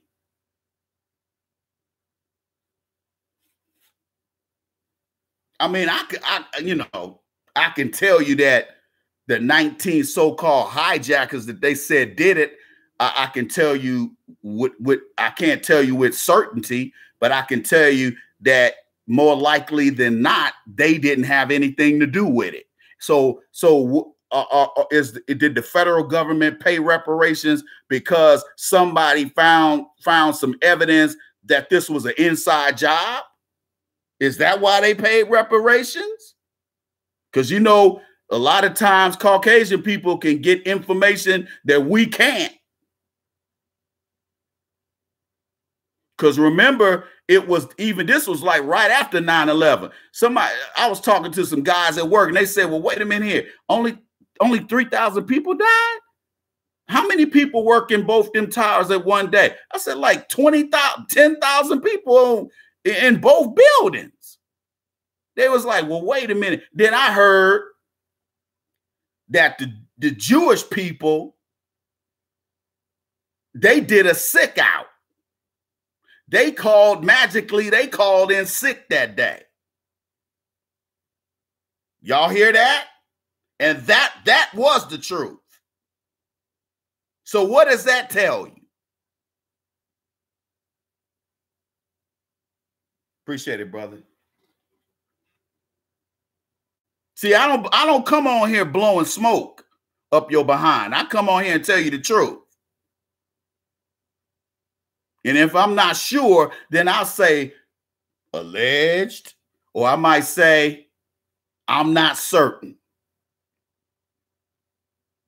I can't tell you with 100% certainty that this is what happened.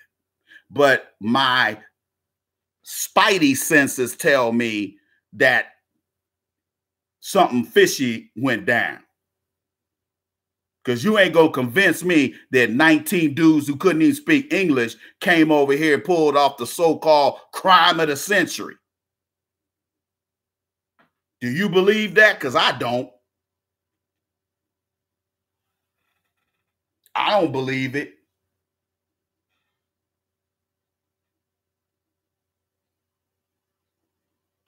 I do not believe that them 19 hijackers did that.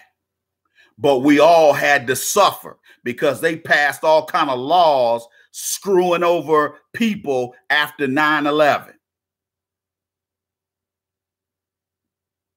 Before 9/11, you could fly to Jamaica without a passport. You could go into Mexico without a passport. Now you got to have a passport. Then they start passing laws that if your driver's license is messed up in one state, you can't go to another state and get another driver's license. You see how they do? They created a federal agency. All they do is track people's social security numbers. That's all they do, to make sure you don't get a driver's license in another state. I remember back in the day, 20 years ago, I had 3 or 4 different driver's licenses because I lived in all those different states. It wasn't that I was trying to be slick. I just had all these different driver's licenses because I lived in these different states. Who's that going to affect? The working class guy and the poor guy. That ain't going to affect somebody with bank.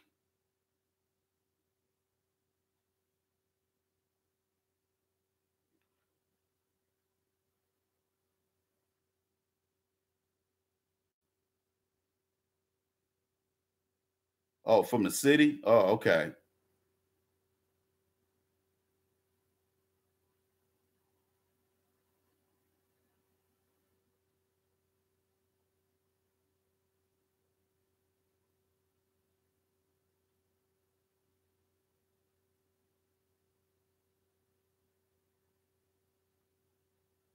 What do you mean 6 points?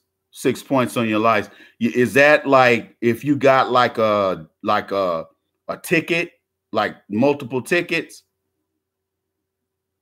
triple T kill?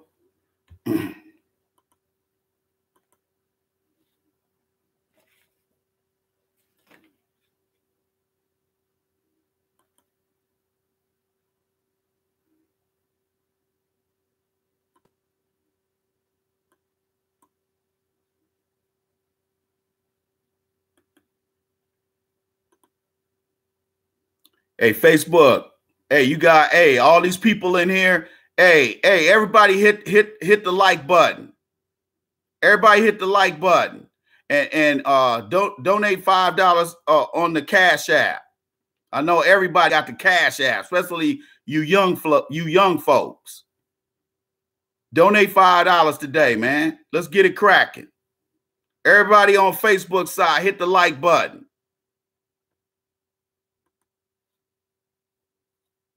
Oh, moving violations. Ooh. Yeah, moving violations ain't no joke, though. Moving violations, I know on the West Coast, moving violations, that ain't a regular ticket, brother. Moving violations is like you led the police through a couple of lights, but you eventually stopped. And maybe they believe that you didn't hear them behind you. Okay? Or you was driving 90 miles an hour in a 30 mile an hour zone. That's a moving violation. Yeah, moving violations will have you getting an SR22, bro. You don't want those SR22, player. I know what time that is. Okay? Yeah, man. Yeah, brother. You might not. Hey, it ain't worth it.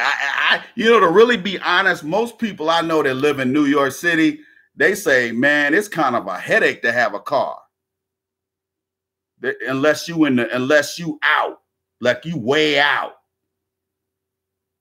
There's like, if you live real close to Manhattan, it was like, dudes, it ain't, dude, you go somewhere trying to find a parking spot in the real, where all, in the more commercial parts of New York City. It was like, dude, a car is a headache. And then I heard they charge y'all bank for a registration for a vehicle. How much is it to register a car in New York City? Well, but like $600?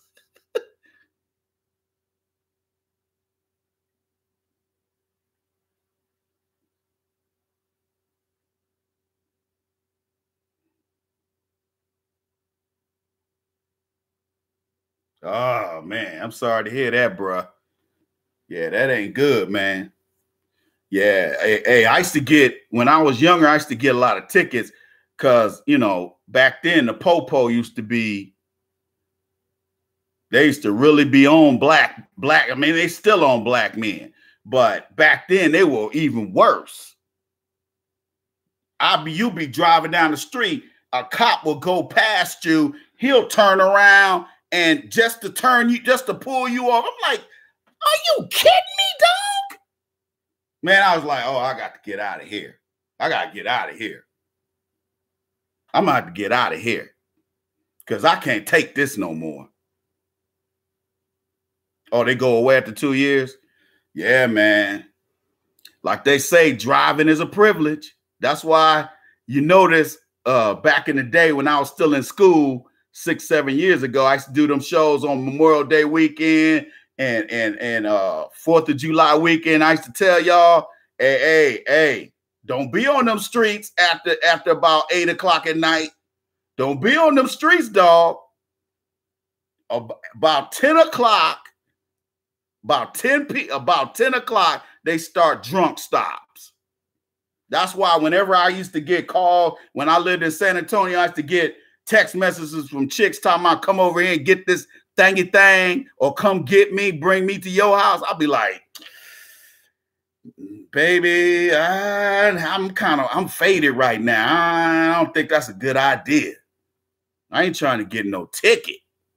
But then again, depending on who it was, then I went in the bathroom, threw some water on my face, and drank a little tea, and I was like, okay, I'm sober now.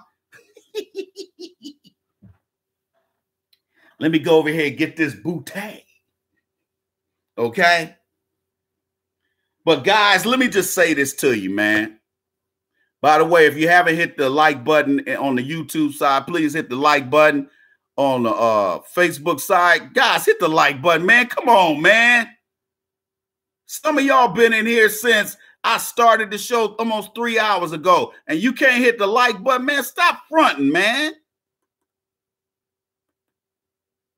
Man, black folks, man, I swear to God, if I was a white dude, every black person in here on the Facebook side would have hit the like button.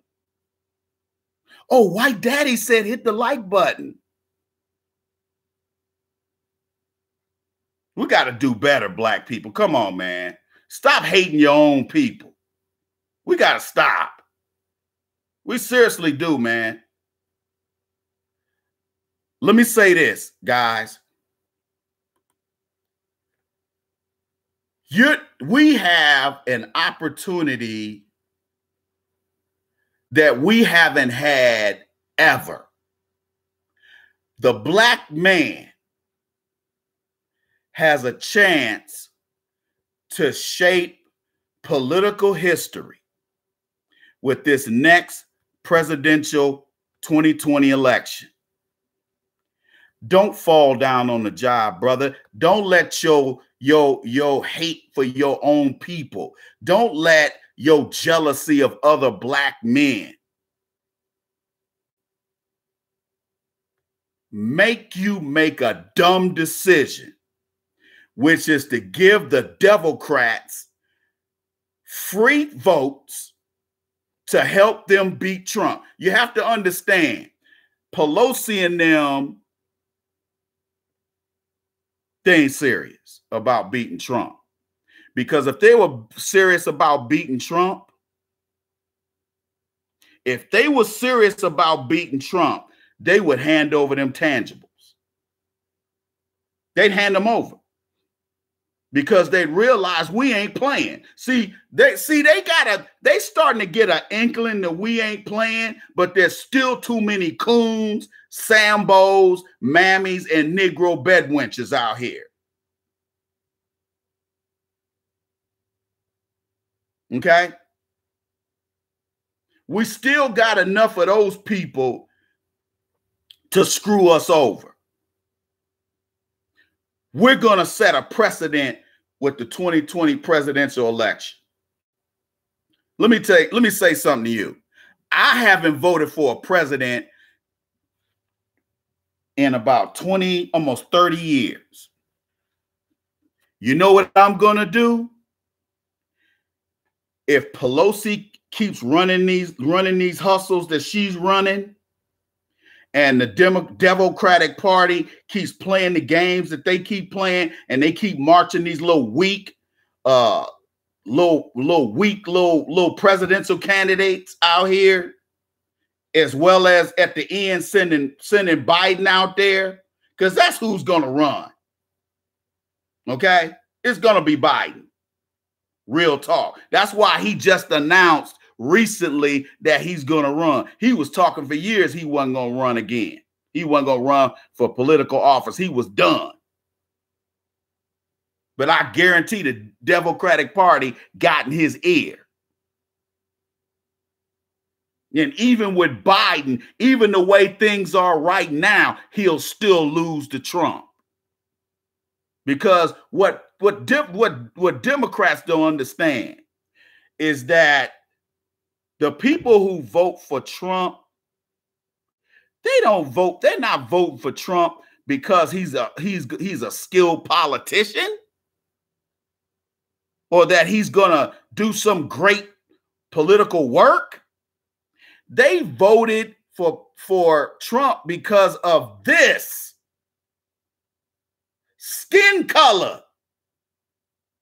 And see, black women will never understand that. Some black men understand it. Most of you don't understand it.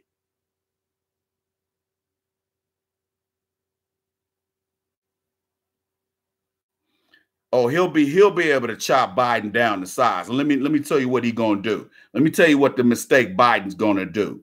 Biden is gonna make the mistake like Clinton did and try to make this a respectful debate. And that's why Clinton got her head handed to her.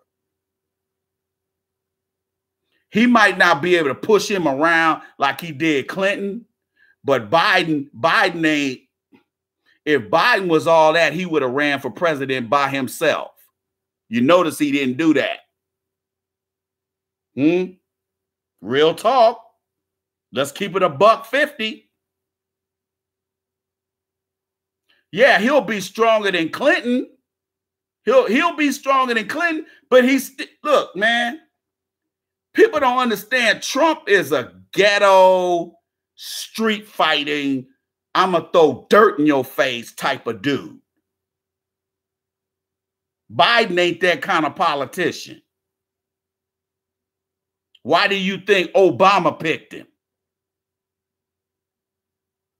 Think about that for a second. Hey, you guys, exactly. Trump is a gangster. And people love that about him. Let me tell you something. If they don't give us reparations, I ain't saying for sure I'd do it. But you know what? Just to be a butthole, I'll go vote for Trump. Because I would rather see him in there for 4 more years so he can keep dismantling feminism brick by brick.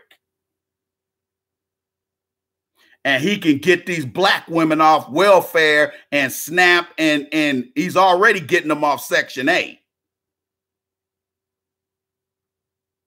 He's already doing that.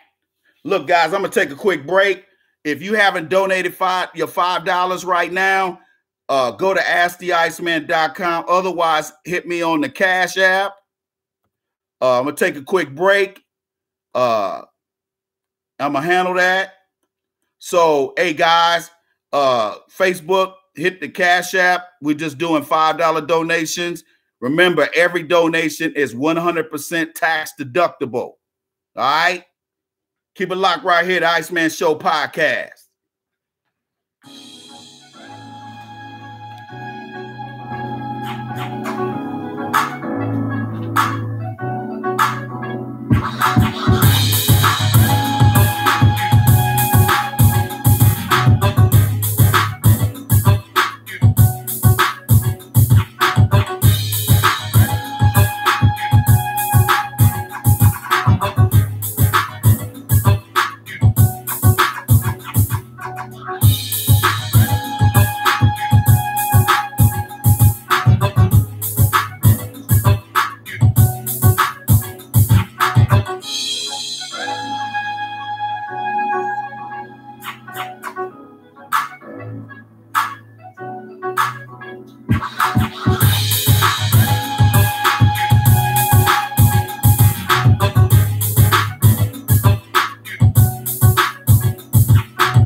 Hot Dusty 3000. I don't know if you're joking or not.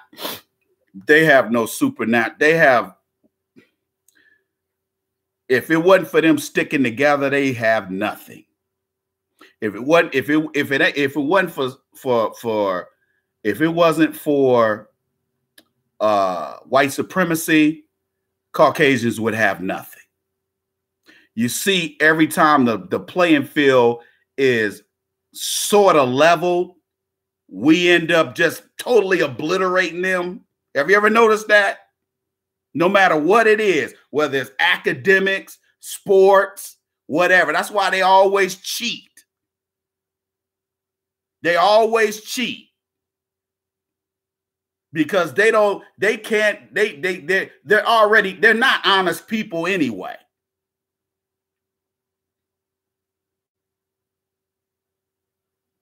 Yeah, Felicity Huffman and Lori Loughlin. I hope they go to prison. You see how the liberals play games? See, I knew about half that hustle 15 years ago. I was out there in California then, and they would so in order for these upper middle class kids who weren't great test takers, they would go to a psychologist or a psychiatrist, and they would say they had ADHD or they had anxiety, and that would give them that would allow them to have extra time on the ACT and the SAT exam. Now, what was some of the other stuff they were cheating on? Did they actually said they were actually taking the test for them, didn't they?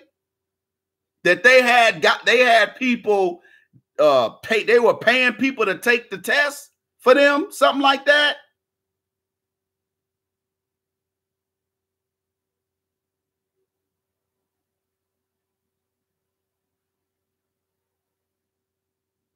Yeah, they were talking about that they were you know, when I took the college entrance exam, you had to show your ID. I had to show my driver's license when I went up there to take that test. So I don't know how they were able to go in there and take the test for them. I don't know how they were doing that. You see, Felicity Huffman is a millionaire. You know who she married to, right? Dude that's on that Showtime show, Shameless, William Macy. That's her husband. Both of them they're hellified actors, or they both can act. They don't need no money. You got kids who are upper class kids still cheating. See, that will show you right there about them white supremacists. Even when they got all the money and you are nowhere in sight, their low self-esteem and their lack of real confidence, they still cheat. They still feel they have to cheat. You see that?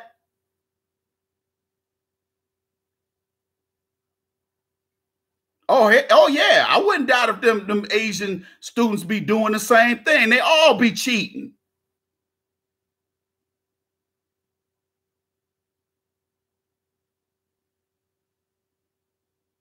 Exactly. No ID needed. Y'all crazy. You see how they operate. That's why I keep encouraging brothers. We got to set up our own thing.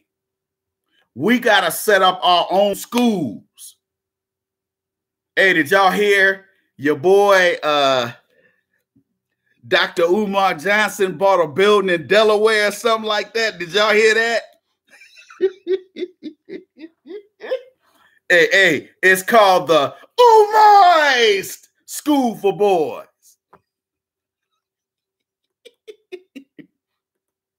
The only way you can go to that school is if you're a descendant.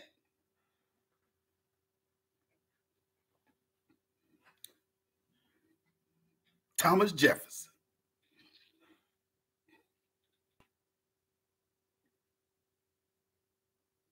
Exactly. I'm gonna tell you right now, IQ test, just like multiple choice tests in school, don't test how smart you are. It just shows how good of a test taker you are. I remember one time I was looking at 2020 one night, and it showed this white dude. He was explaining how you can cheat on a multiple choice test without actually cheating. He said if you take a multiple choice test that only has one answer, all you got to do is play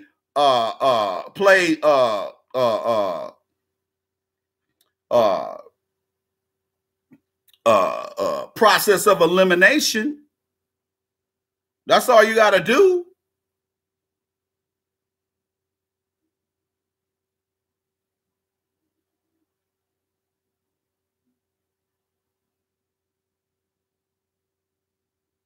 Oh, yeah.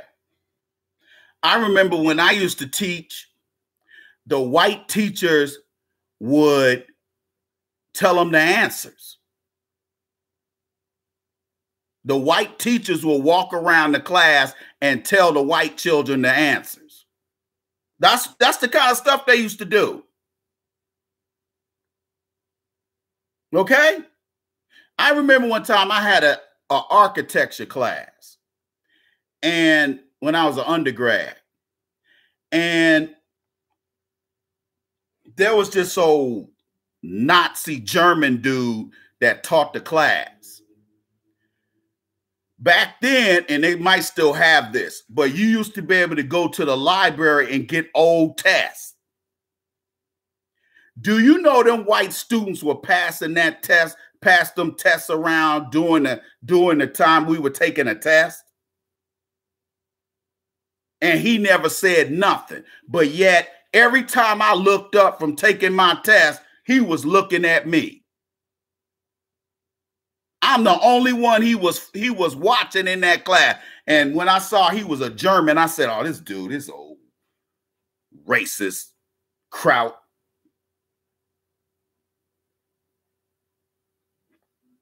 I couldn't stand that dude. I almost beat him up in his office, dude, because he was so disrespectful. He tried to come at me with that, you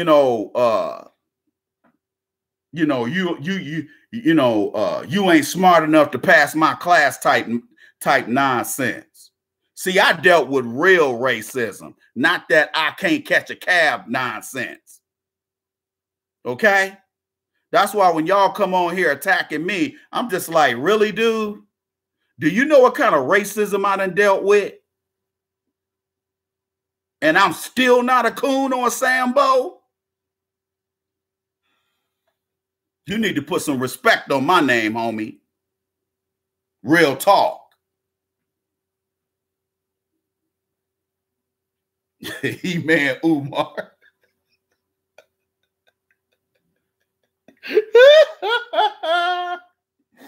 Man, that dude, there's something wrong with that dude, man. I'm a descendant of Michael Jordan. That dude is a fool, man. Something wrong with him. Something wrong with that dude, man.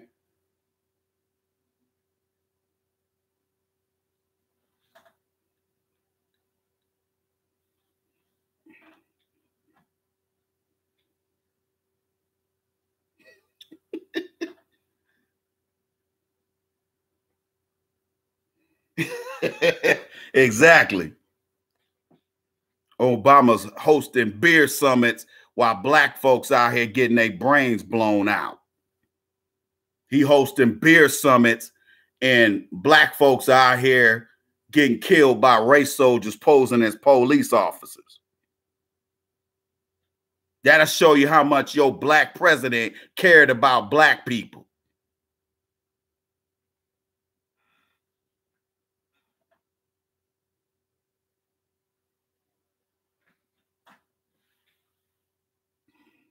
Like I said, black man, we can't count on these black women, man. They gonna vote Democrat even if that ain't the right thing to do.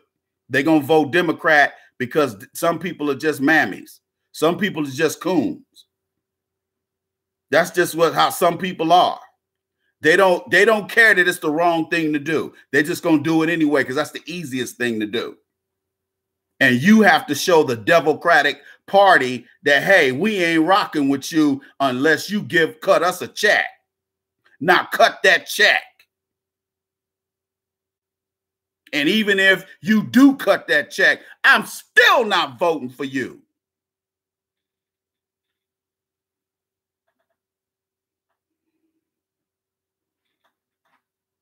You cut that check or you get nothing. Because for 400 years, we have gotten nothing.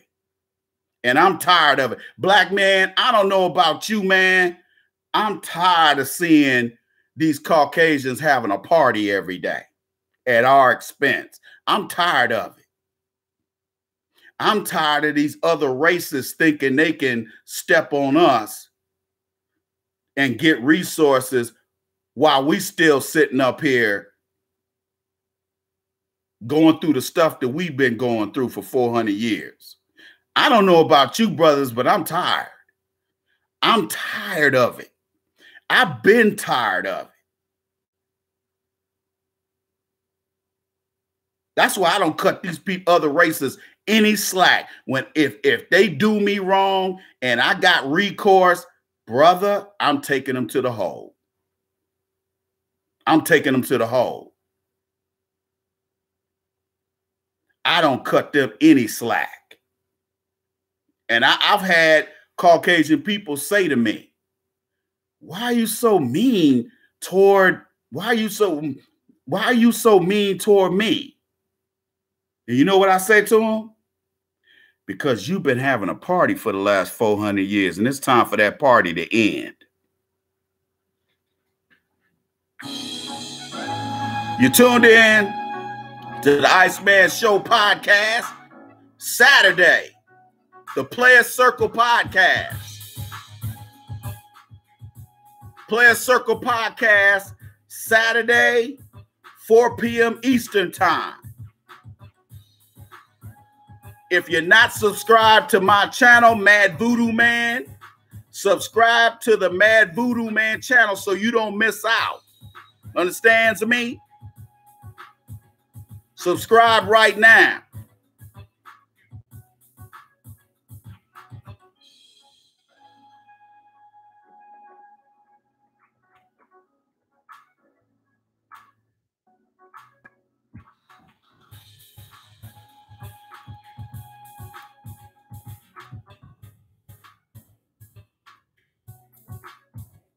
That's my channel right there. Subscribe to it. You digs? Make that happen. Hey, black man. With 2020, let's get it cracking so we can get these resources. You dig? Are you with me? Are you with me? Because if you ain't with me, you against me, dog. And brother, you don't want to go against me. You tune into the Iceman Show. I'm your host, the Iceman. Saturday Players Circle podcast, 4 p.m. Eastern time. The topic, thought I wrote it down over here. A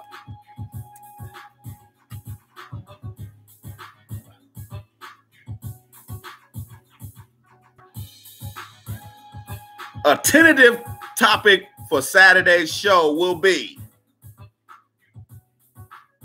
what will the black woman do without the black man? That's tentative. I'm probably gonna change it, but let's just see if that'll fly for a minute. All right, you tune into the Iceman Show podcast. I'm your faithful host, the Iceman. Holler at your boy.